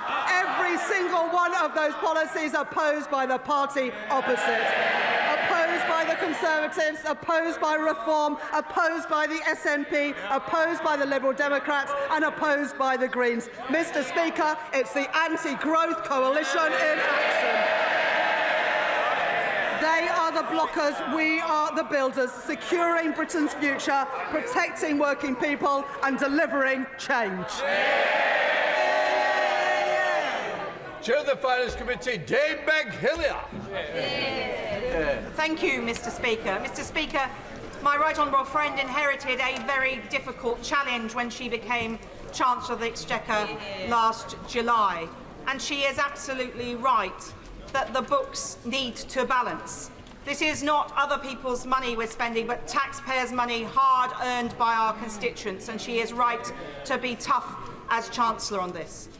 We look forward to quizzing her at the Treasury Select Committee next week. I'm sure she's looking forward to it as much as we are. Mr. Speaker, the Chancellor announced an extra £2 billion a year in capital spending, and she talked about extra defence spending. Can she give some more detail about where she hopes that £2 billion a year extra will go? Chancellor. I thank my honourable friend for that question, and I indeed look forward to attending the Treasury Select Committee next week. I was pleased to have served on the Treasury Select Committee in the past, and it's a pleasure to give evidence to you. We will set out in the spending review, my right honourable friend, the Chief Secretary, will set out in the spending review the allocation of the additional capital money, but I was able to announce today £2.2 billion into defence from next year, as well as £2 billion as a down payment to build the affordable and social housing that we need. Two examples of the priorities of this government to get Britain building and to secure our national security. Liberal Democrat spokesperson Daisy Cooper. Thank you, Mr. Speaker. The people of this country are crying out for change, but they feel they're just getting more of the same. Of course, it was the Conservative Party that wrecked the public finances, but we are 8 months into the new government, and people are left wondering, where is the change that was promised? The Chancellor says that the world is changing, so why won't she change course with it? The Chancellor said she wanted a dash for growth, but with her national insurance jobs tax, she shot herself in the foot before she even crossed the start line. After the government's disastrous budget, the government had the chance today to change direction, to fix our finances, to kickstart growth and deliver a small business budget. The government could have scrapped the jobs tax, which will hammer our high streets, and instead ask the big banks, the social media giants and the online gambling companies to pay their fair share instead. And the government could have changed its approach to trade, launching talks to boost growth with a new trading deal with our European neighbours. Instead, the government has made the wrong decisions to cut public services, hit disabled people and inflict more pain on our small businesses and high streets. In doing so, they have delivered no change and almost no growth at all. After years of Conservative mismanagement, people can see just how broken our public services are. They can't see a GP, they can't see a dentist, they're fighting for an education plan and they are picking up the pieces of a broken social care system. Everything is broken, nothing works. That is why people are impatient for the change that they were promised. We have to bring the welfare bill down and support more people into work. It's right for people and our economy, but cutting support for someone who needs help getting dressed and washed in the morning isn't just wrong. It does absolutely nothing to support that person into work. And if anything, it does the exact opposite. It will also have knock-on impacts for the entitlements of their family carers too. So will the Chancellor come clean about this? If the government is serious about cutting welfare spending, it must get serious about fixing health and social care. So will the Chancellor speed up the social care review and ensure that it concludes no later than the end of this year? And in her quest to slim down the civil service, I wonder why the Chancellor has not looked at the mountain of red tape created by the last government's terrible trade deal with Europe. A whopping 2 billion extra pieces of paper have had to be completed by businesses since Brexit, enough to wrap around the world 15 times. If we manage to cut the red tape, we can give British businesses a tailwind. We can deliver far more growth than is currently predicted. We can increase the fiscal headroom to deal with global headwinds, and we can free up precious time and money in our civil service. That would be real change. Madam Deputy Speaker, business was promised change too, and today's statement should have been a small business budget. We Liberal Democrats have repeatedly raised the alarm about the impending damage from the national insurance jobs tax, the bigger business rates bills and changes to reliefs for family farms and family businesses. These changes will be a hammer blow to small and family businesses, leaving communities facing the prospect of an epidemic of boarded-up shop fronts. And there'll be a hammer blow to community health and care providers who stop our NHS from falling over. This isn't the change that was promised. So instead, I say again, the Chancellor should look again at much fairer ways to raise the tax revenue our public services desperately need, by reforming capital gains tax more fairly and asking the big banks, the social media giants and the online gambling companies to pay their fair share. I know that the Chancellor must contend with President Trump's trade war, which is causing global economic turmoil. But our response to Trump's bullying cannot be to cower in the corner and just hope that he's nice to us. We cannot sit on our hands whilst British steel is hit with Trump's tariffs. We Liberal Democrats warmly welcome the Chancellor's move to raise defence spending to 2.5% of GDP. But instead of cutting the aid budget, which abandons the world's poor and damages our soft power, she should instead be covering the cost by raising the digital services tax, handing the tab to Elon Musk and Trump's other billionaire backers. At the very least, Madam Deputy Speaker, can the Chancellor categorically rule out any reduction in the tech tax in an attempt to appease the White House, especially when disabled people in Britain face eye-watering cuts? To conclude, Madam Deputy Speaker, I have a series of questions. Will the Chancellor recognise that cutting public services that are already stretched is a false economy? Will she accept that trying to bring down the welfare bill without fixing health and social care is a road to nowhere? Will she listen to the warnings from small and family businesses that her jobs tax will do more harm than good? Will she look at the fairer ways of raising revenue that we Liberal Democrats have put forward? And will she take the bold action we need to grow our economy by rebuilding our broken trading relationship with Europe? Madam Deputy Speaker, the public were promised change. Where on earth is it? Chancellor. Thank you, Madam Deputy Speaker. The Honourable Lady says, where is the change? Well, let me tell her. More money into NHS with 2 million additional appointments and waiting lists falling 5 months in a row. We're rolling out breakfast clubs in primary schools from April this year. We're increasing defence spending to protect us in a more uncertain world. Additional support for carers, a living wage up, the Employment Rights Bill, and so much more. That is the difference we've made in 9 months, and we've only just got started. Now, the Honourable Lady talks about trade. Well, we believe in free trade. We are a small, open trading economy, and we benefit with trade links around the world, including with our single biggest trading partner, the United States of America. And it is right that we work with our allies in the United States to ensure that that free and open trade continues. That is in our national interest, and this government will always act in our national interest. At the same time, there is going to be a summit, as the Honourable Lady knows, between the UK and the EU in May, where we look to reset our relationship so that we can see more free trade and the better flow of trade, especially for our smaller businesses to be able to export around Europe. Now, the Honourable Lady talks about welfare. Well, the Honourable Lady has not admitted that there is a single problem in the welfare system as it exists today. Now, I'm not willing, this party is not willing, to write off 1 in 8 young people who are not in education, employment or training. It's why, for example, we have just announced this week with my right honourable friend, the Education Secretary, an additional 60,000 training places to train people up in the construction industries of the future, and a £1 billion package of personalised targeted support, because there are many disabled people, and the Honourable Lady knows this, who are desperate to work but aren't getting the support, were denied the support by the last government. And that's why we have said that there will be additional support for the most sick and disabled, and that personal support for getting people back into work. And that is the right approach, so that we have protections for those who need it, work for those who can, and a sustainable system that is here for generations into the future.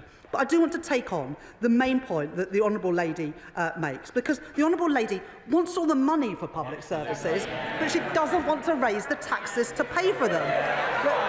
The tax, at the moment we spend £105 billion a year on interest on government debt, and it seems that the Honourable Lady would just like more of that debt. She says you can't see a GP, you can't see a dentist. Well, Madam Deputy Speaker, how does the Honourable Lady, how do the parties opposite think that you pay for those things? You can't object to the tax increases and support the money that we've invested in our public services. And to say otherwise, I'm afraid, is fairy tales and the magic money tree. It just does not add up. The difference on this side of the House is that we will put money into our public services, explain where it comes from, and ensure that the public finances are on a firm footing. And that is the difference between our party and the parties opposite. Thank you, Madam Deputy Speaker. Young people in my constituency, indeed across the country, have had an incredibly difficult time growing up. Austerity saw their further education budgets cut by 14%, then a pandemic, now war in Europe.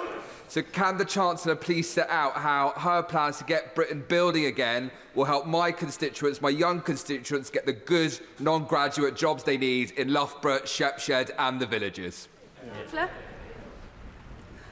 Thank you, Madam Deputy Speaker. And the honourable member, my honourable friend, speaks powerfully on behalf of his constituents in Loughborough. The additional homes, the 1.5 million homes that this government is building, will ensure that families in Loughborough have a chance of getting on the housing ladder, and young people in Loughborough will have the opportunities to help build those homes. That is the difference that we are making. More jobs, paying decent wages, more homes for our families. Glenn. Thank you, Madam Deputy Speaker. I hope that the Chancellor next Wednesday in front of the Treasury Select Committee will reiterate her commitment not to come back with more tax increases. But could I turn to the OBR page 5, 1.2, where it says, while the government's planning reforms deliver a modest boost to the level of potential output of 0.2% in 2029, its cumulative growth between 2023 to 2029 is still 0.5 percentage point lower than we projected in October. And the level of productivity is 1% lower. I'd like to know what the Chancellor thinks about that, and can she confirm that the Employment Rights Bill has not been evaluated by the OBR?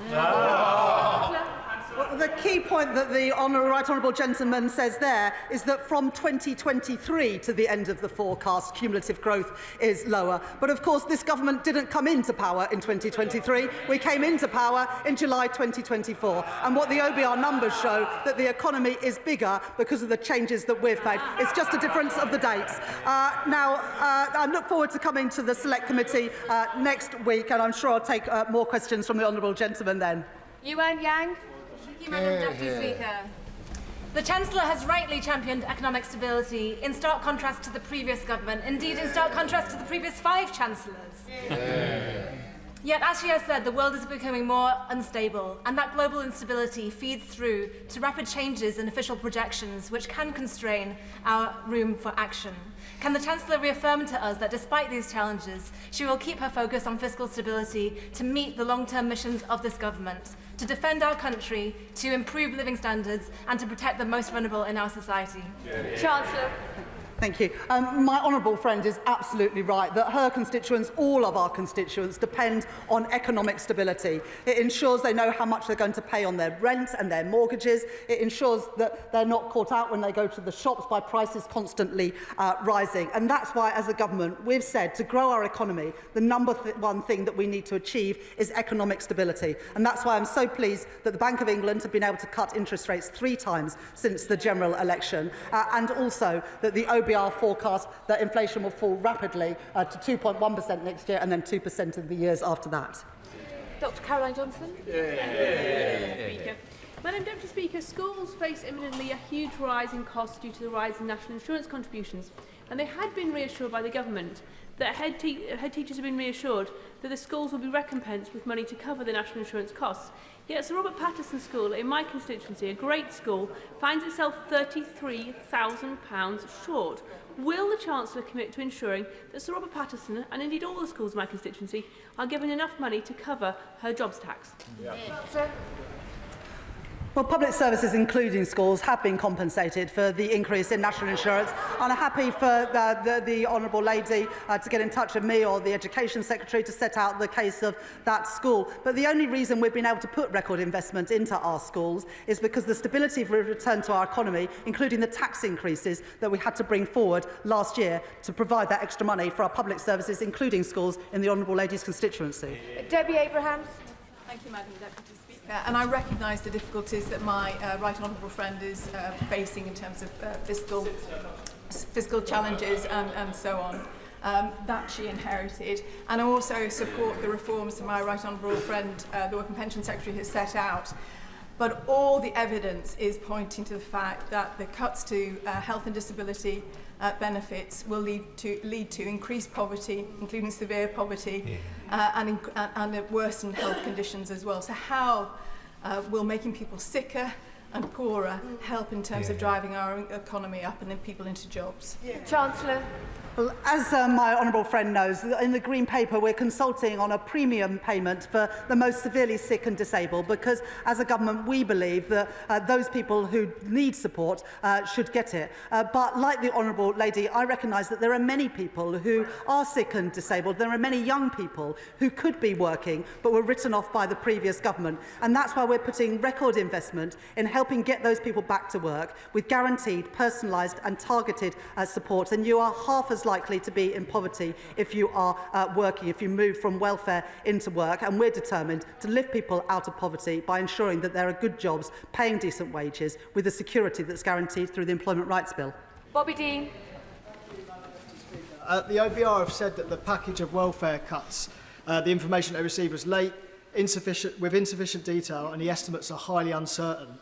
They're saying they're now going to have to certify them in the next forecast. So can the Chancellor confirm whether that means that the government have to go further with even deeper cuts to welfare than they've announced so far today? Chancellor. Well, what the OBR have done is they haven't taken into account any of the package of measures to get people back into work, or looked at any behavioural effects of people making that switch into work. And what they've said in that document is that they're now going to spend the summer looking at the entirety of the package, including the efforts that we are making with a huge package to get people back into work. I'm confident that that personalised, targeted support will get more people into work, lift them out of poverty so they can support their families, and so as an economy we can benefit from their contribution. Rachel Maskell. Thank you, Madam Deputy Speaker. Fiscal responsibility, unlike with the last administration, ensures that people are paying less and it keeps the cost of living down. However, as a Labour Party, we've got an additional responsibility around having social responsibility. So can we look at those DWP changes again? Of course, protecting the most vulnerable, but it's those people just above that band which are set to lose, and we're really worried about those. Chancellor.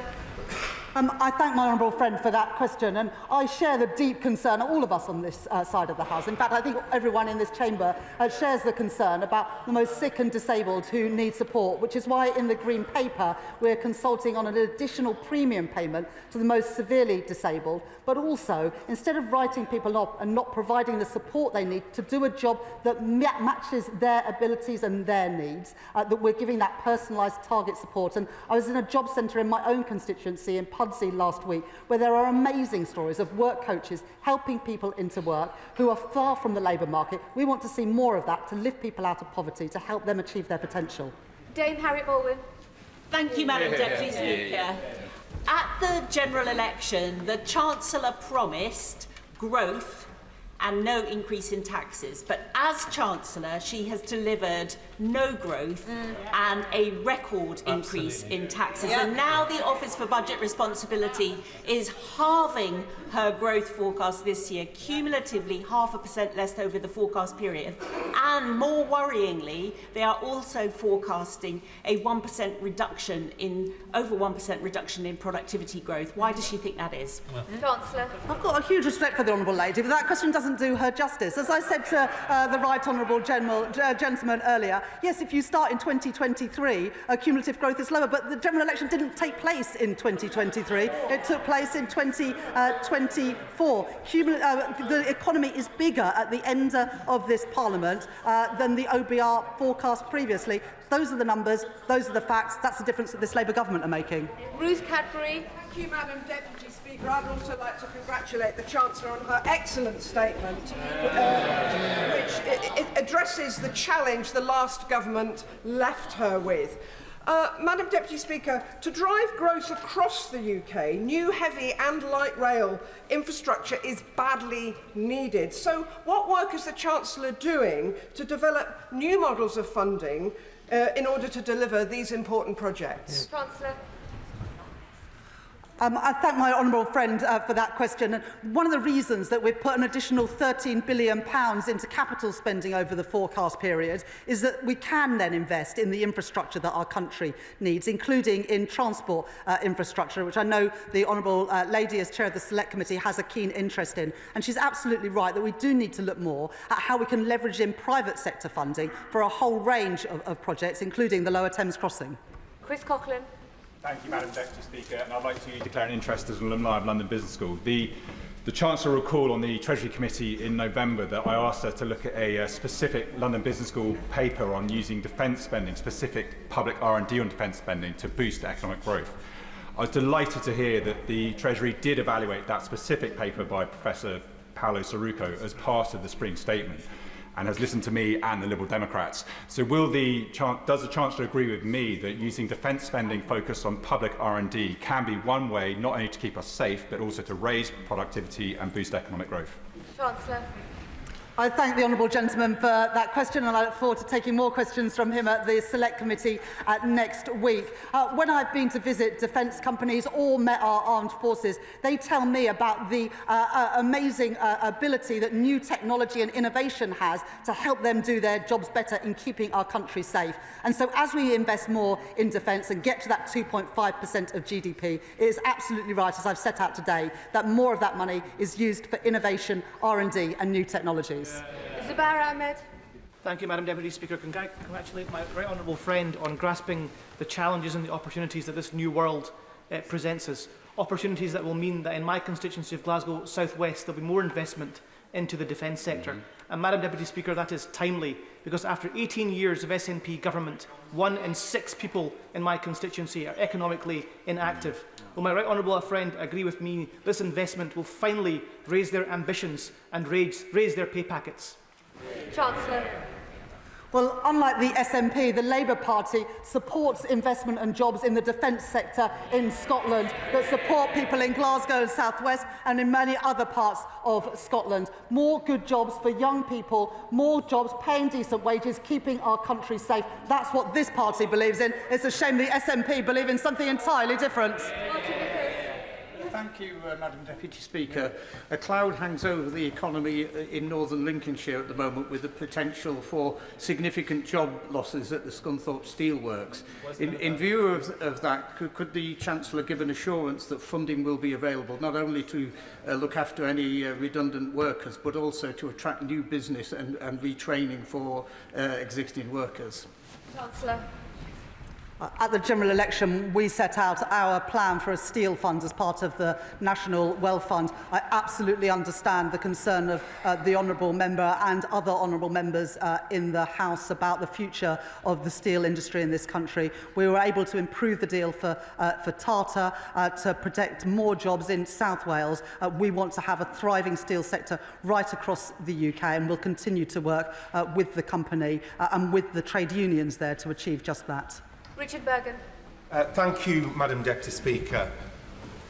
Making cuts instead of taxing wealth is a political choice, and taking away the personal independence payments from so many disabled people is an especially cruel choice. A disabled person who can't cut up their own food without assistance, and can't go to the toilet without assistance, and can't wash themselves without assistance will lose their personal independence payment. So hasn't the government on this taking the easy option of cutting support for disabled people, rather than the braver option, which would be to tax the wealthiest through a wealth tax?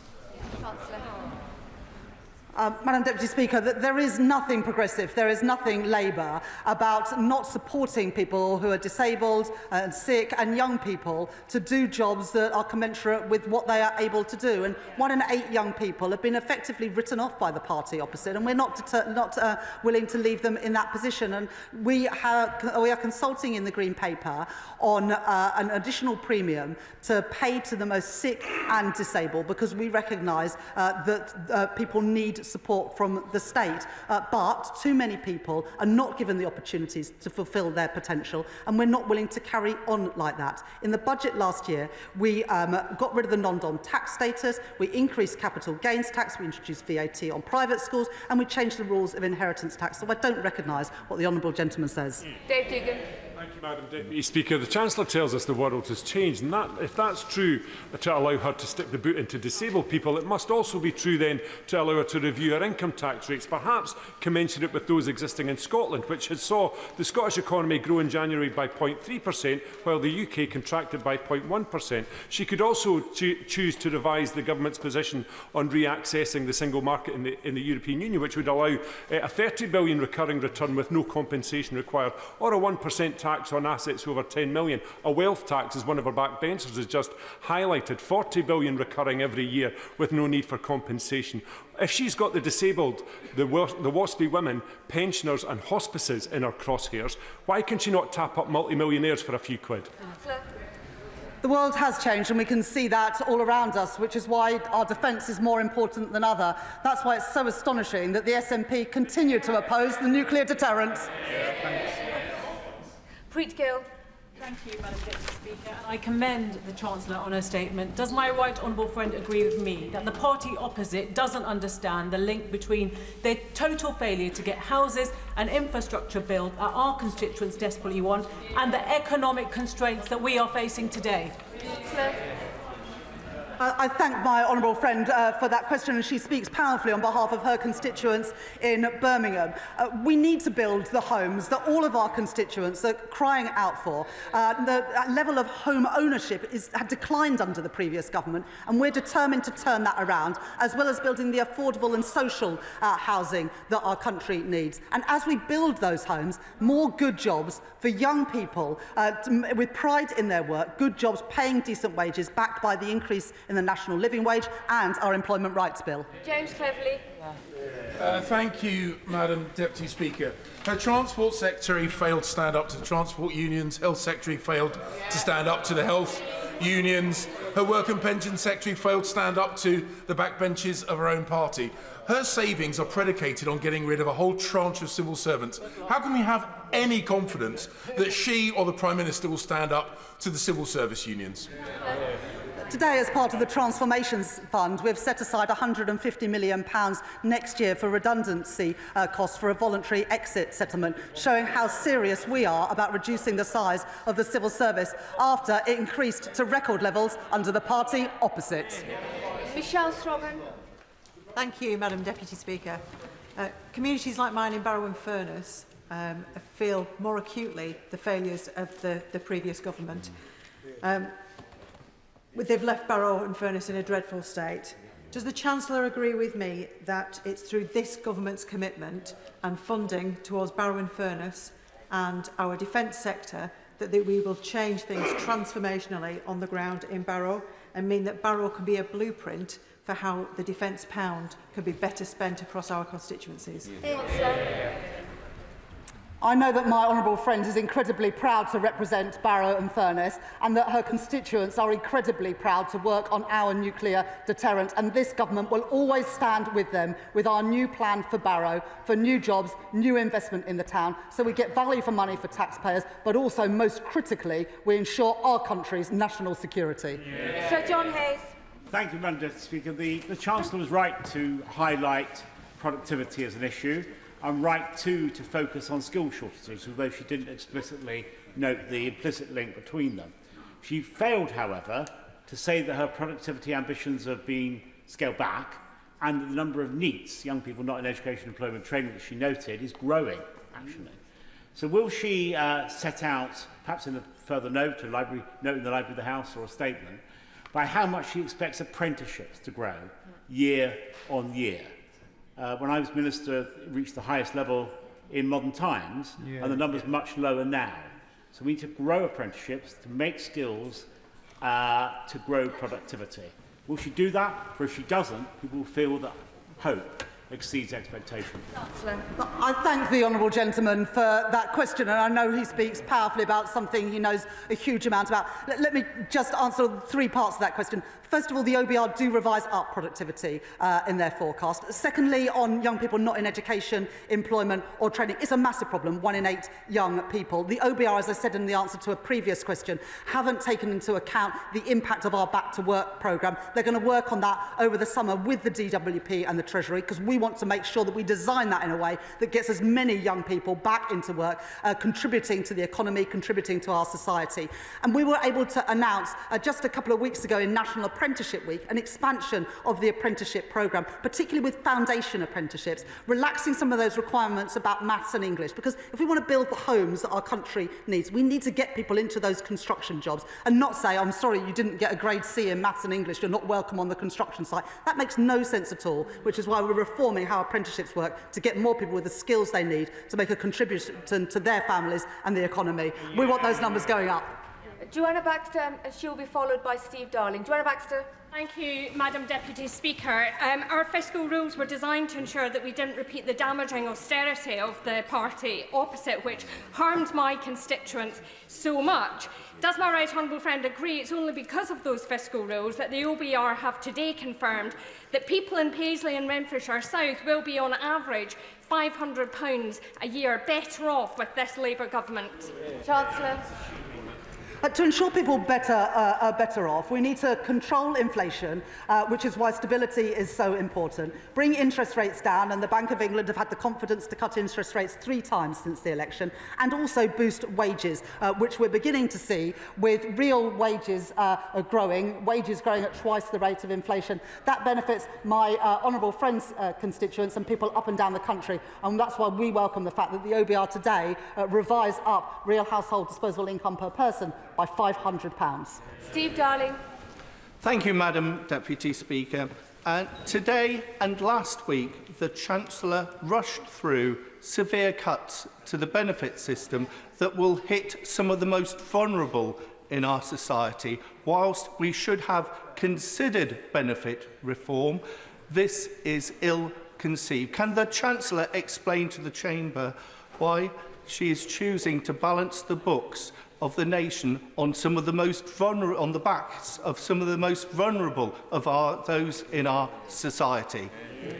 Chancellor. I have huge respect for the honourable gentleman, but I think everybody in this House and everyone in the country can see that the welfare system is just not working. When you've got 1 in 8 young people not in education, employment or training, 1,000 people going on to personal independence payments every single day, we can't carry on like this. The basic principles of this government is that people who need support should be protected. Those who can work should work, and we will support them with personalised, targeted support, and that we need a system that is sustainable. That is what the reforms set out by my right honourable friend, the Work and Pension Secretary, deliver last week, alongside the Green Paper, where there will be further consultation to make sure that those with the most severe need get the additional support that they are rightly entitled to. We have another 45 minutes. As questions are short, more members will get in. Imran Hussain. Thank you, Madam Deputy Speaker. It's absolutely right that the party opposite devastated our communities and left us with billions of pounds of debt. But it is not right that disabled people and the most vulnerable in our society should pay for that. Thousands of my constituents continue to be fearful about the announced welfare cuts. Disability organisations have warned that hundreds of thousands will be pushed into poverty. So I say to the Chancellor, we must make the right political choice. Protect the most vulnerable in society and introduce a wealth tax so that multimillionaires and billionaires can pay their fair share. Chancellor. But my honourable friend represents the constituency that neighbours mine, and he knows and I know that there are far too many people in both of our constituents, in Leeds and Bradford, who are written off. People who are not working, who are quite capable of working if they were given the support. People who may be disabled, but doesn't mean they can't work and contribute if they are given the proper support. And that's what the party opposite failed to do. That's what our government are determined to deliver. And we will work with disabled groups, we will work with job centres, including the one in Pudsey where I was last week, to make sure that we support people to fulfil their potential, not writing them off like the party opposite did. Sir Julian Lewis. Yes. I welcome the Chancellor's emphasis on defence expenditure and his support for the nuclear deterrent. But does she accept that by his actions in Ukraine, Putin has restarted the Cold War? And will she bear in mind that during the 1980s, up to the end of the Cold War, we were spending regularly between 4.5% and 5% of GDP on defence? That's the sort of scale that's really required. The honourable gentleman has long been an advocate of spending properly on defence, and that's why we've set out a fully funded and costed plan to get to 2.5% in the next 2 years and then 3% in the next Parliament. The world has changed. We can see that all around us. This government will always put our national security and our defence first, and as the situation evolves, of course, so will we. Andy MacDonald. Thank you, Madam Deputy Speaker. I thank the Chancellor for her statement. She's absolutely right to highlight the stimulus that the Employment Rights Bill will bring to our economy. But I respectfully say to her that the impact of the cuts to welfare payments will reduce the incomes of some of the poorest constituents in my Middlesbrough and Thornaby East constituency. And that contrasts with the easy ride that the very wealthy get from low margins of tax on their assets and gains than my constituents face through income tax. The world indeed has changed since she settled her fiscal rules. So will the Chancellor consider putting capital gains tax on an equal footing with income tax or implementing a wealth tax, which is a 2% rate on assets worth over £10 million to improve the country's finances? At the budget last autumn, we increased taxes by £40 billion without asking working people to pay more. We did that by abolishing the non-dom tax status, by increasing the rate of capital gains tax, tightening the rules around inheritance tax, and yes, by asking businesses to pay more as well. So we have already raised taxes to put more money into our health service, reduce NHS waiting lists, and to have free breakfast clubs at primary schools. But what the Spring Statement shows today is that by growing our economy, we can increase the size of the economy through the planning reforms and therefore ensure there are more money for our public services. That's why the #1 priority of this government is growth, and why I'm so pleased today that the OBR say that by the end of this Parliament the economy will be bigger than that we inherited from the Conservatives. Sammy Wilson. Thank you, Madam Deputy Speaker. The Chancellor has claimed today that she's building a foundation on the foundations for the economy, but sadly the foundations are foundations of sand, built on increased borrowing, higher inflation, lower growth, jobs, taxes, etc. Can she tell us how these structures will stand against the economic forces which are coming to affect the United Kingdom and she has described today?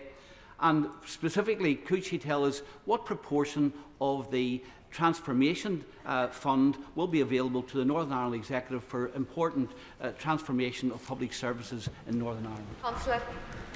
I thank the honourable gentleman for that question. The OBR are really clear that the economy at the end of this Parliament will be bigger than they previously envisaged, bigger than the plans we inherited from the previous government, and the average person with real household disposable income will see their incomes rise by £500. So we're already beginning to deliver the change that we promised. In the budget last year, I was able to announce the biggest ever settlements for Scotland, Wales and Northern Ireland. That continues to be the case after the Spring Statement today. John Grady. Thank you, Madam Deputy Speaker. Reckless management of public finances leads to higher costs of government borrowing. And as any economist will tell you, that increases the cost of capital across the British economy, putting at risk and increasing this cost of essential investments in housing and infrastructure that my constituents desperately need. Would my right honourable friend agree with me that this is a very important reason why it is essential to manage public finances carefully, unlike the last Conservative government, and unlike the government in Scotland, which is over-familiar with emergency budgets? My honourable friend is absolutely right. The importance of robust fiscal rules that, even in difficult economic circumstances, we continue to meet through the decisions that I've set out today. And the reason economic stability is so important is that we saw what happened in the last Parliament, where a government borrowed beyond its means. And the people who lost out were not the wealthy. It was ordinary working people who paid more in the shops, more on their mortgages and more on their rents. This government will never repeat the mistakes of Liz Truss and the party opposite. Dr. Luke Evans. The Chancellor has created a storm and now is complaining about the rain. She increased spending to 70 billion, she increased borrowing by 30 billion, she increased tax by 40 billion, and yet the economy shrank in January. Now, she did talk about change and the abolition NHS England. Now, I put a written question in to the department to say how much would this cost. They said there would be some upfront costs, but couldn't specify. So with this top-down change, could she tell me what the estimated cost is of abolishing NHS England? Chancellor. It's really difficult to understand what the party opposite want. Do they want to reduce the cost of admin and bureaucracy, or do they want to carry on with everything the way it was? We want to change things, and that's why in the transformation fund that I set out today includes £150 million for a voluntary exit scheme, because we want more money on the front line, not in the back office and a bloated bureaucracy left by the party opposites. Rebecca Long-Bailey.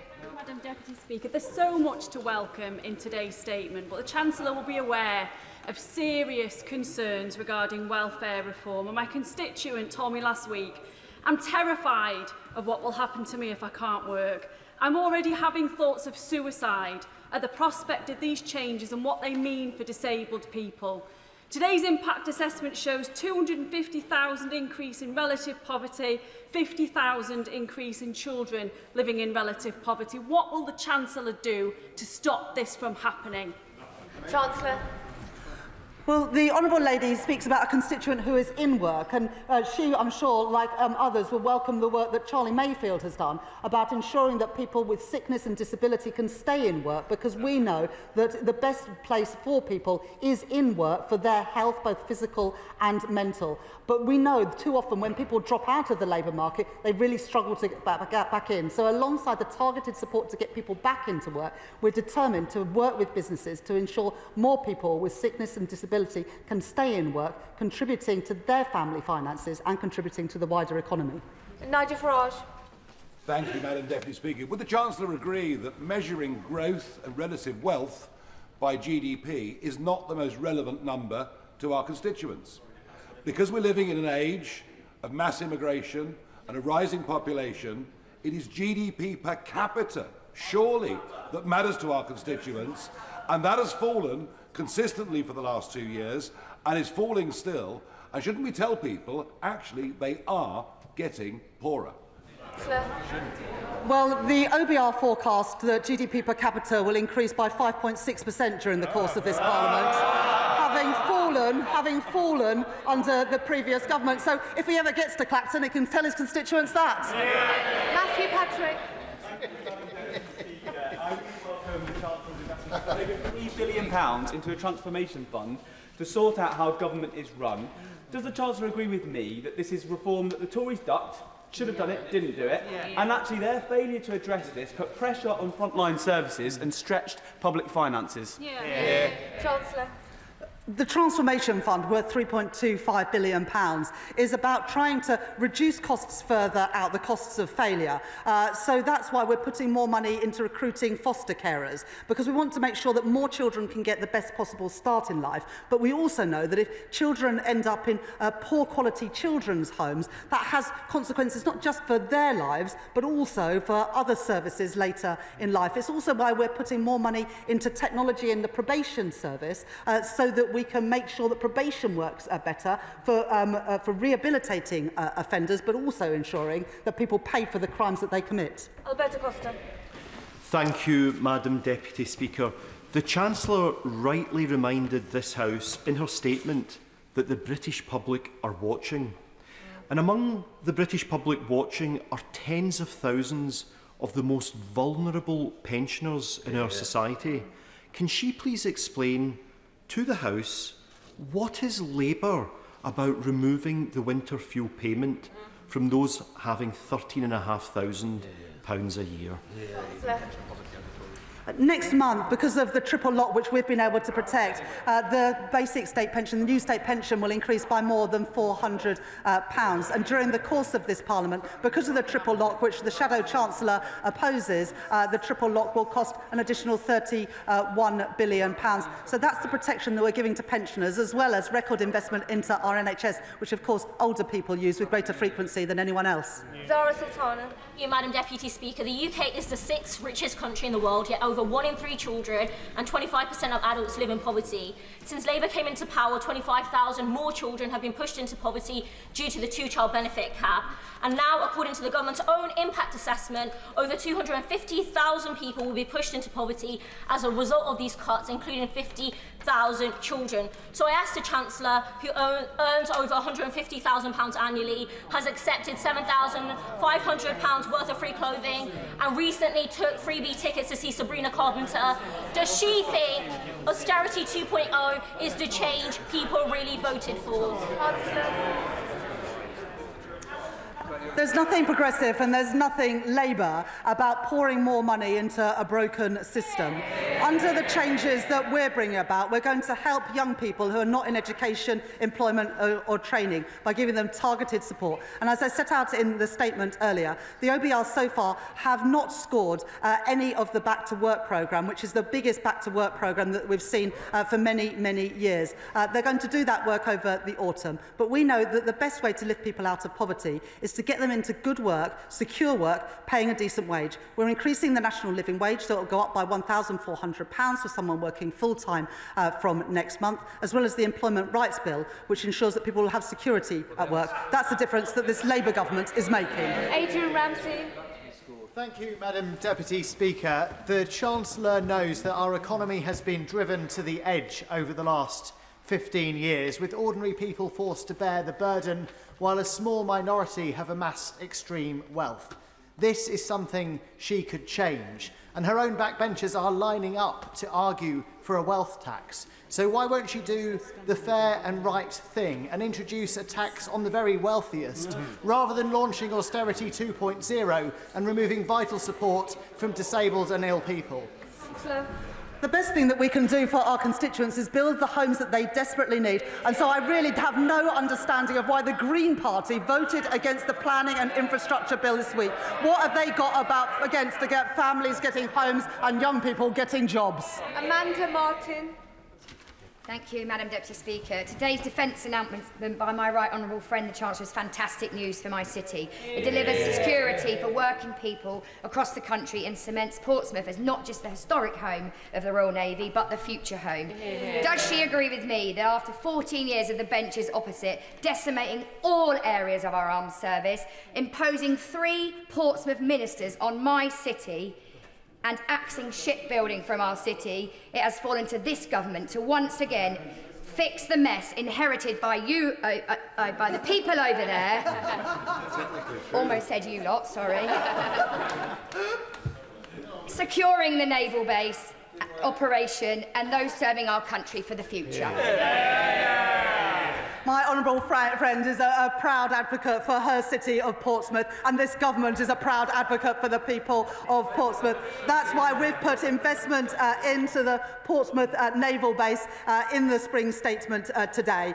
As we grow what we spend on defence to keep our country safe and secure, we want to ensure that there are more good jobs, paying decent wages, to make Britain a defence industrial superpower and to support those who serve on the front line. Wendy Morton. Thank you, Madam Deputy Speaker. Today, the Chancellor could have taken action to reverse the damage that she has done to constituents and businesses in my constituency and beyond, but she's failed. She's chosen not to do so. So what does she say to the pensioners, the farmers, the businesses, the charities, the hospices, and all those hard-working people who now face her huge tax rises? Chancellor. When I became Chancellor, I inherited £22 billion of black hole in the public finances left by the party opposite. And we've taken action to address the hole in our public finances. And what I would say to the Honourable Lady's constituents, and indeed, Right Honourable Lady's constituents, is that when they are waiting for an NHS appointment, they're now going to see a doctor and a nurse quicker than they did under the last government, because NHS waiting lists have fallen for 5 months in a row. Ron Slinger. Thank you, Madam Deputy Speaker. Does my right honourable friend agree with me that the main contrast between this and the last government is strength versus weakness? They were too weak to crack down on wasteful spending, they were too weak to address the tax breaks and loopholes for the wealthy, and they were too weak to take on the blockers in the planning system. So does she further agree with me that as the party of vested interests opposite seeks to conserve what has failed, it will take this Labour government to have the strength to take the tough, long-term decisions to build a better and much fairer Britain. The OBR today have scored some of the planning measures that we've taken, which will mean that by the end of the Parliament, the economy is £6.8 billion bigger and will contribute £3.4 billion to our public finances and our public services. That's only possible because we are taking on the vested interests and getting Britain building, backing the builders, not the blockers. And we are the government who have increased spending, who are increasing defence spending to 2.5% of GDP. The Tories had 14 years and they failed to do that. We've done that in the first year of this Labour government. Josh Babarinde. Thank you, Madam Deputy Speaker. Heartbreakingly, last week, St Wilfrid's Hospice in Eastbourne announced many redundancies, citing the national insurance increase as a reason. I've just received a message from Mrs Robinson at Motcombe School, who faces increased costs due to the NIC's hike being passed on from a food catering supplier onto them. Can the Chancellor tell us if she's not going to increase the digital services tax to fund a reversal of that hike, how those organisations are going to be supported to keep doing the great work that they do? Chancellor. At the budget, we set out tax increases on the wealthiest and, yes, on businesses to properly fund our public services. And so when constituents in Eastbourne get to see a doctor or a nurse a little bit quicker, when they benefit from the breakfast clubs that we're rolling out, it's because we had the money to do so. So you can't back the increases in investment in our public services if you oppose the money to pay for it, including the settlement for the hospices. Nadia Whitton. Thank you, Madam Deputy Speaker. I understand that this government has inherited a huge financial mess from the party opposite, caused by over a decade of austerity. But what is the justification for cutting disability benefits, especially when a third of disabled people are already in poverty, instead of choosing to tax the growing wealth of the super rich? For example, a 2% tax on assets over 10 million, which could raise 24 billion a year. At the budget, we set out £40 billion worth of tax increases, including getting rid of the non-dom tax status, increasing capital gains tax, VAT on private schools, and tightening the rules around inheritance tax. We made those decisions so that we could invest more in our public services, including in our schools and our hospitals, and indeed we have now lifted defence spending within the next 2 years to 2.5% of GDP. And on welfare spending, there's nothing progressive about writing off a generation of young people, and that's why our targeted personalised support will help people get back into work, lift them out of poverty and help them contribute both to their family finances and our nation's finances. Thank you, Madam Deputy Speaker. The Right Honourable Lady talks of financial responsibility. So could she tell us, please, when government bond yields hit their highest level since the global financial crisis, and who was the Chancellor of the Exchequer then? And if she needs a clue, we can bring her a mirror. Thank the Honourable Lady for that question. You can see, if you look at financial markets and follow them closely, that the increase in bond yields in the UK, in France and Germany have closely tracked each other. Global financial instability has affected countries around the world, and that's why it's so important that we continue to meet our fiscal rules, as I have set out today. Rushworth. The member for Clacton a moment ago mentioned GDP per capita. I see he's asked his question and ran away.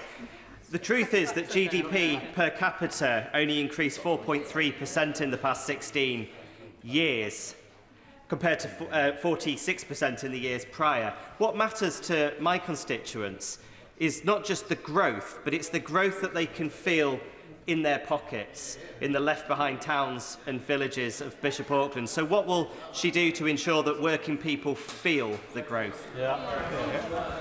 My honourable friend is absolutely right, and this government wants people in Bishop Auckland and constituents across our country to feel the benefits of that growth, with good jobs, paying decent wages in all parts of the country. That's why we are increasing the national living wage. That's why we are making work pay, and that's why we are backing the builders, not the blockers, to create new jobs, new homes for families, new transport infrastructure, new energy infrastructure. And that's why the OBR today say that compared to the plans we inherited, real household disposable income per person is set to rise by £500 by the end of this Parliament, showing the difference that this government is making. Clarence Meddy.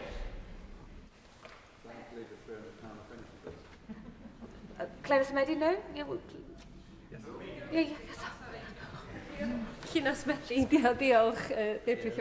Wales has a higher percentage of disabled people and a large public sector workforce compared to the UK, and so we'll hit hardest by these cruel cuts. All this damage by self-imposed fiscal rules. There have been 5 major changes to fiscal rules since 1997. Will the Chancellor now change them so she doesn't impose further austerity? Yeah. Have it all.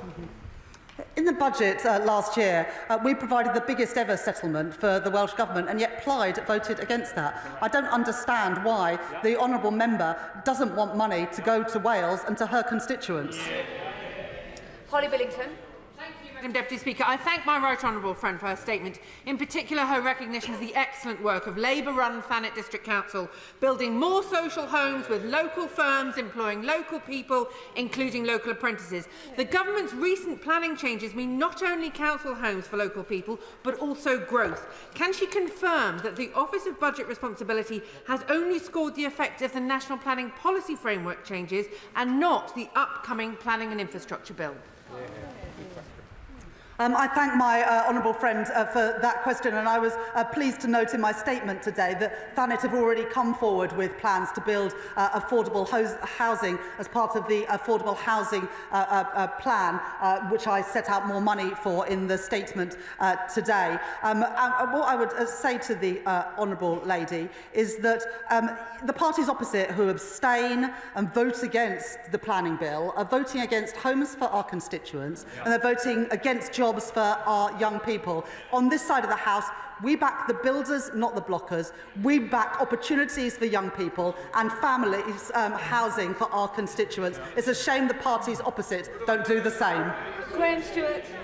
Madam Deputy Speaker, the Chancellor claimed that growth was a top priority, yet she's taken the fastest growing economy in the G7 and brought it to a shuddering halt. She promised there would be no tax rises, and next week's jobs tax will put tax rises on ordinary working people. And today she's cut the housing numbers by 200,000 and put up borrowing by £18 billion in the next 2 years. 18 billion.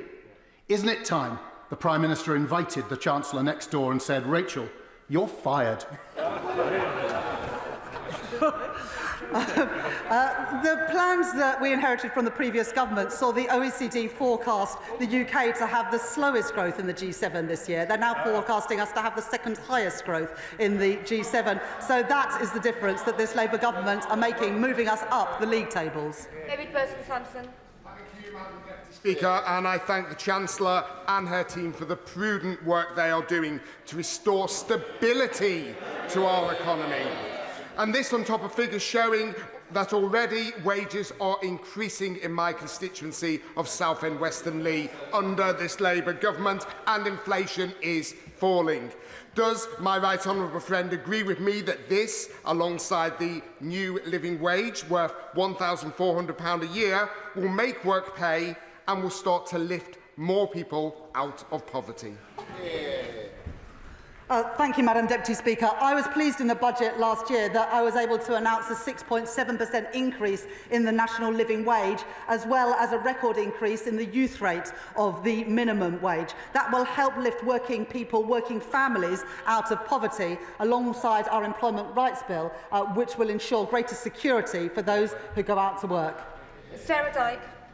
Deputy Speaker, growth is not on the lips of farmers whose confidence in the government is at a low ebb following the family farm tax, the abrupt closure of SFI and now the possible department cuts that could reduce the farming budget further. Charlie from Upton Bridge Farm in Long Sutton told me he's contemplating leaving his ground fallow due to the risk of a failed crop putting his farm further into debt. So will the Chancellor assure farmers in Glastonbury and Somerton and across the country that following the spending review, the government is still committed to championing British farming whilst protecting the environment? At the budget, we put record investment into our farming sector after being left plans by the previous government where they did not even use all of their farming budget. We're determined to give farmers the support that they need. Can I thank the Chancellor for her statement? I represent Barking, where she will know has some of the highest figures for deprivation in the country. And 20% of working adults there have no qualifications whatsoever. Does she agree with me that only through getting people the qualifications they need, creating jobs, can they ever improve their life chances? I thank my honourable friend for that question, and she speaks passionately about expanding opportunities for her constituents in Barking. The changes to the apprenticeship levy and the growth and skills levy is about ensuring that more people, including her constituents in Barking, can access those apprenticeship courses and those foundation courses. And it's also why just at the weekend we were able to announce an additional 60,000 places on construction courses to help people get jobs that pay a decent wage and offer security, which is what this government is all about. Thank you, Madam Deputy Speaker. Given that the Chancellor chose not to mention Chagos in her statement, and given that she chose not to answer the Shadow Chancellor's question on Chagos, can the House now assume that this disastrous deal will not be going ahead, and more importantly, that the UK taxpayer will not be footing the bill? Well, as the honourable gentleman know, our Prime Minister and President Trump discussed these issues when our Prime Minister was at the White House recently.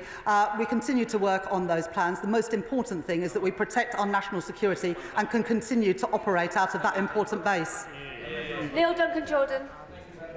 Speaker, point 1.14 in the OBR report outlines that the planned cuts to disability benefits will reduce personal independent payments for 800,000 claimants and cut health-related universal credit for 3 million families. Isn't it time we ask those with the broadest shoulders to carry the heaviest burden rather than the poorest in our society? I thank my honourable friend for that question.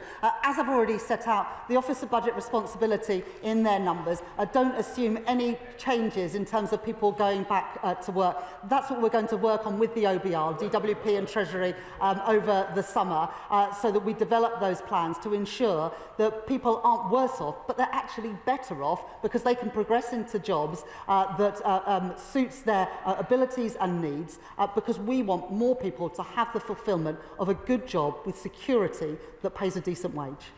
Alex Brewer. Thank you, Madam Deputy Speaker. In a statement with significant problems, I do welcome the Chancellor's commitment to better military homes, which the Liberal Democrats have been calling for. Will the Chancellor clarify how much, by when, and will this include RAF Odium in my constituency of North East Hampshire, or is it just for those constituencies she listed which happen to have Labour MPs? We support military families wherever they are based in the United Kingdom, and we will set out more detail in the spending review in June. But already in the last few months, we have taken back into the public sector homes that were previously contracted out to the private sector, so we can make improvements to military accommodation, something that I know will be welcomed in her constituency and by military families across our country. Sarah Coombs. Deputy Speaker, my constituents in West Brom work hard and pay their taxes, and they want to know that the government treats that money with respect. I'm glad we finally have a Chancellor who is being careful with every pound of taxpayers' money so we can invest in the NHS, which has seen a 10% cut in the waiting list in my area. Can the Chancellor set out how she is drawing a line under the waste and chaos of the previous government and finally putting our public finances back on a stable footing? I thank my honourable friend for that question, and she speaks powerfully on behalf of her constituents in ensuring that people in West Bromwich get a good deal from their public services and value for money when they pay their taxes. There was too much waste under the previous government, and that was exemplified during the pandemic when so many contracts went to friends and donors. That's why we've appointed a COVID corruption minister, because we want that money back in our public services, not in the hands of Tory friends and donors. Jeremy Corbyn. Thank you, Madam Deputy Speaker. There are 4.3 million children living in poverty in our society. There are 1.2 million people in receipt of PIP who are about to lose it following her statement last week. She's put a huge amount of money into defence. Could she not think for a moment of reversing the decision last week to take £5 billion out of the welfare budget and end the two-child benefit cap, which has driven so many children and families into really desperate poverty? I'm not going to make any apologies for putting more money in defence. This Labour government takes defence of our country seriously, and so we should. We are the party that created NATO, and under the leadership of the Labour Party today, we will always defend our country. David Kinzer-Dushinsky. Madam Deputy Speaker, can I congratulate my right honourable friend on her statement and on her action to end austerity, investing £26 billion in the NHS, £3 billion in education, raising defence budgets and unleashing over £100 billion of additional capital investment to build the foundations of our economy. On the day after this government voted through a pay rise to 3 million working people by raising the minimum wage, does she agree with me that it's only by making the tough decision to restore stability and by pushing ahead with the government's bold plans for reform that we can repair the terrible damage done by the party opposite, deliver strong public services and get more money in people's pockets? I thank my honourable friend for that question, and also all the work that he's doing to back growth, to improve living standards for working people. And I was pleased in the spring statement today to announce £13 billion extra during the course of this Parliament for capital spending, because we know that the easy choice that the previous government made was always to cut capital spending, which is why we're in the mess today that we are, because of the deterioration of infrastructure. We won't make those short-term decisions. We will invest to grow our economy, working with business to do so. Nick Timothy. Thank you, Madam Deputy Speaker. The Chancellor's trouble is while her manifesto promised to limit spending increases to £9.5 billion a year, her budget increased spending by £76 billion a year, 8 times as much. She's previously said she will not come back asking for more tax rises or more borrowing. So will she rule out both in the budget later this year? The budget in the autumn last year wiped the slate clean after the 14 years of economic mismanagement by the party opposite. We won't have to repeat a budget like that, because we're not going to inherit anything like that ever again, because we've changed the rules so that the OBR always now get information rather than it being hidden like it was by the previous government. Owen. No, Clive Jones. Jones. Jones. Thank you very much, Madam Deputy Speaker. My honourable friend, the member for St Albans, gave examples of alternative taxes to Labour's national insurance increases, asking that big banks, social media giants and online gambling companies to pay their fair share of tax. Can the Chancellor confirm she has heard these Liberal Democrat alternatives and explain why she isn't listening to these fair and sensible proposals? One thing that is scored in the OBR document actually today is the gambling levy that this government has already introduced, and that money will be used to make sure that we regulate gambling properly in our country, and rightly so. Gregor Poynton. Madam Deputy Speaker, for defence companies in Scotland, UK Export Finance plays a crucial role in financing sales to our allies around the world, including Ukraine. Can the Chancellor therefore outline how the increase in capacity in UK Export Finance will help defence companies in Scotland create jobs in my Livingston constituency and strengthen our national defence?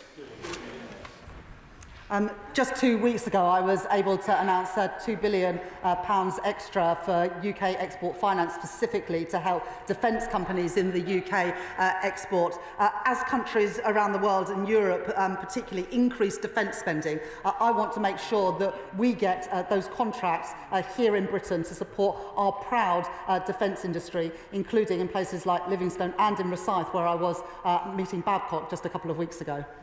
Robin Swan. Thank you very much, Madam Deputy Speaker. The Chancellor's statement referred to people who were listening. The President of the Ulster Farmers Union was actually in the public gallery to hear her statement, which didn't reference agriculture or farming at all. It talked about country security and safety, nothing on food safety. It spoke of writing off the generation of young people. The Chancellor's family farm tax will write off a generation of young farmers. What confidence can the Chancellor give our agricultural sector? With specific reference to agricultural property relief, unless you have a farm that is worth around £3 million, you won't be paying extra tax. More than 2/3 of farms are not affected at all by the changes in that relief. And if you do pay the tax, it's at half the rate that anybody else pays, and you can pay it interest-free over a period of 10 years. Very different from the inheritance tax bills that anybody else pays. Mark Ferguson. Madam Deputy Speaker, and I welcome the Chancellor's reference in a recent answer to the £13 billion of additional capital expenditure announced today. So can she put today's statement in the context of the significant investments already made and forthcoming, and contrast it with the last government, who didn't have a plan for long-term growth and abandoned communities like mine?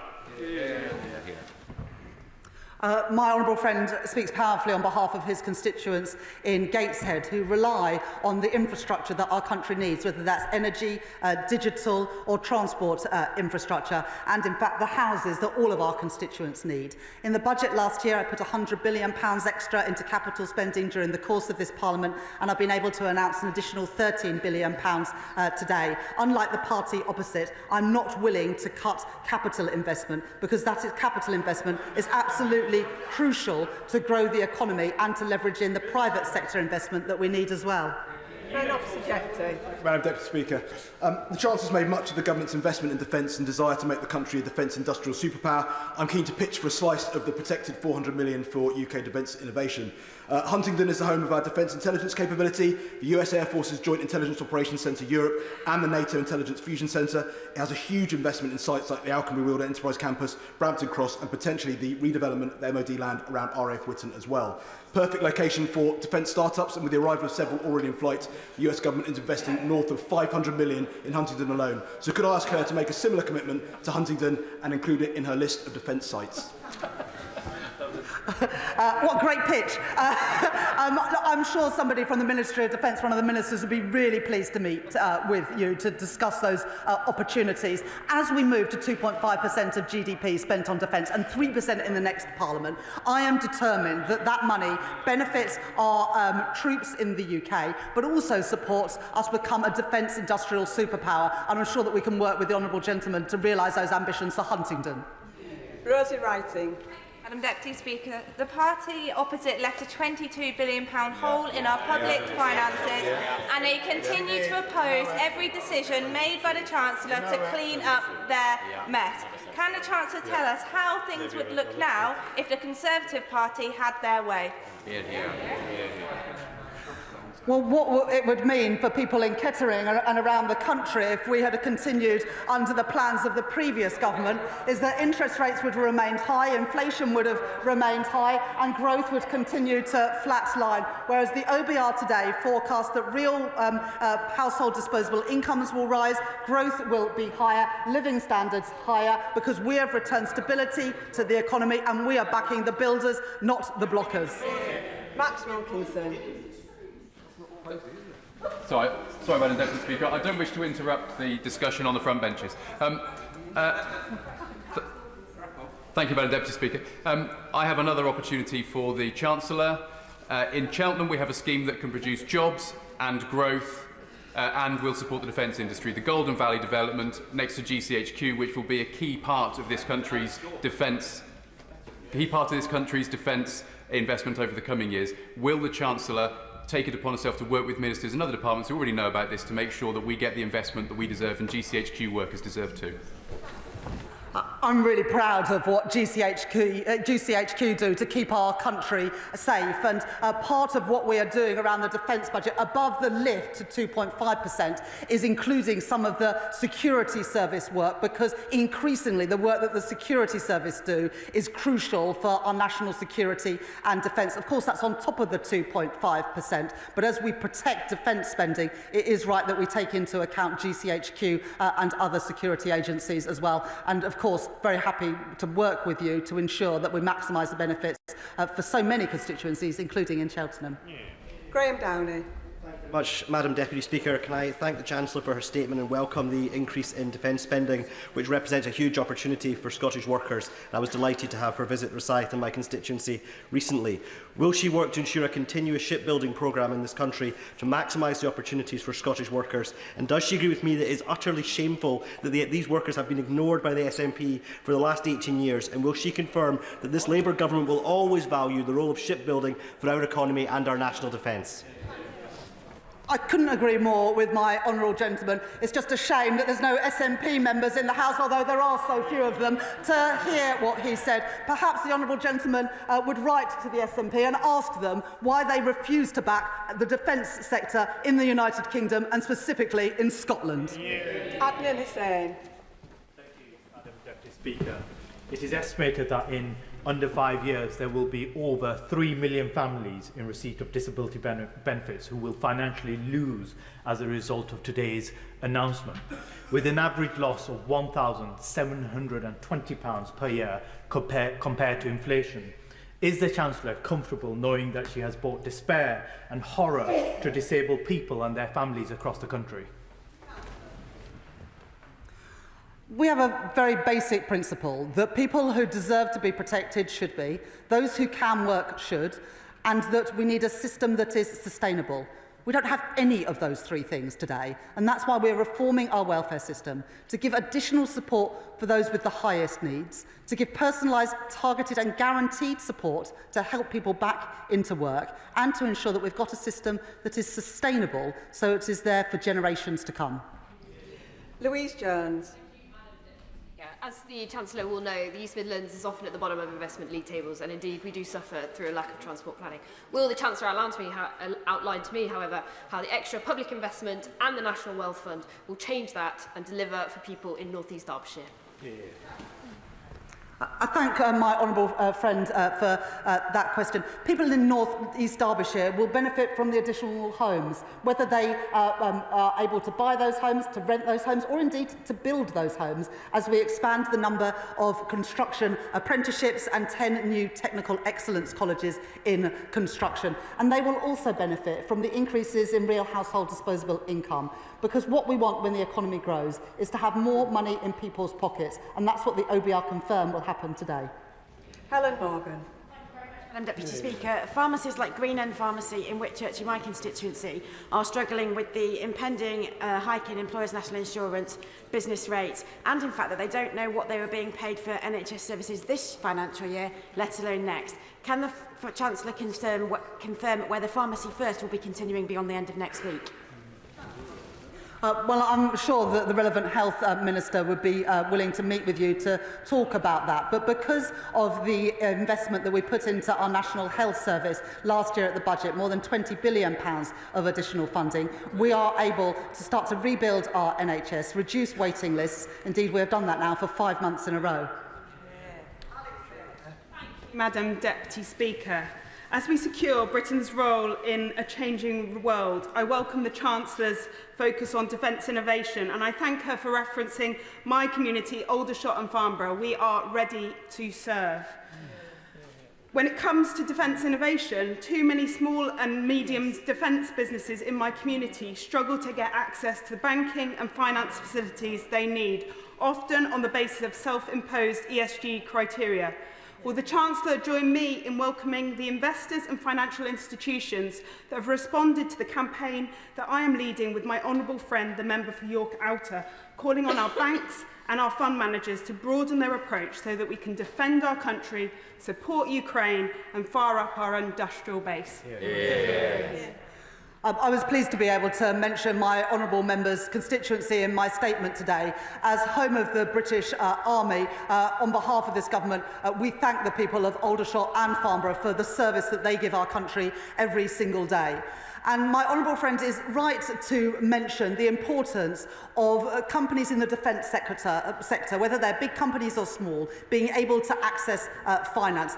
That has never been more important than it is today, when we see the threats posed from Putin continue to grow. And so I urge everyone in financial services to do their part to make sure that our fantastic defence startups have the money that they need to grow and help defend our country and our values.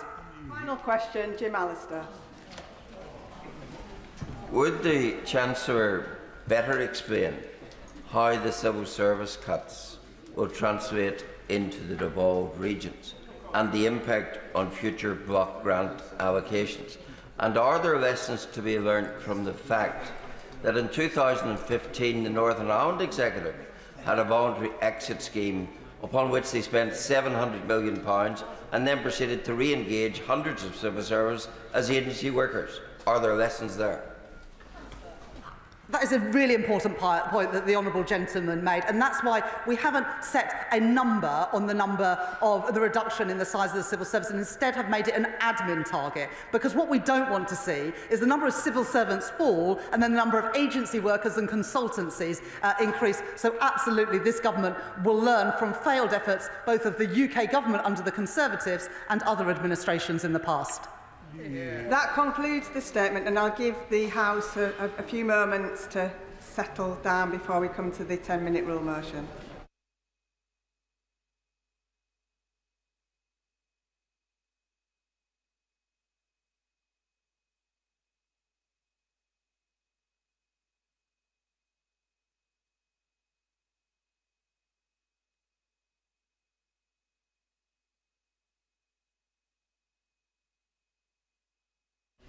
Ten-minute rule motion. Anna Geldard.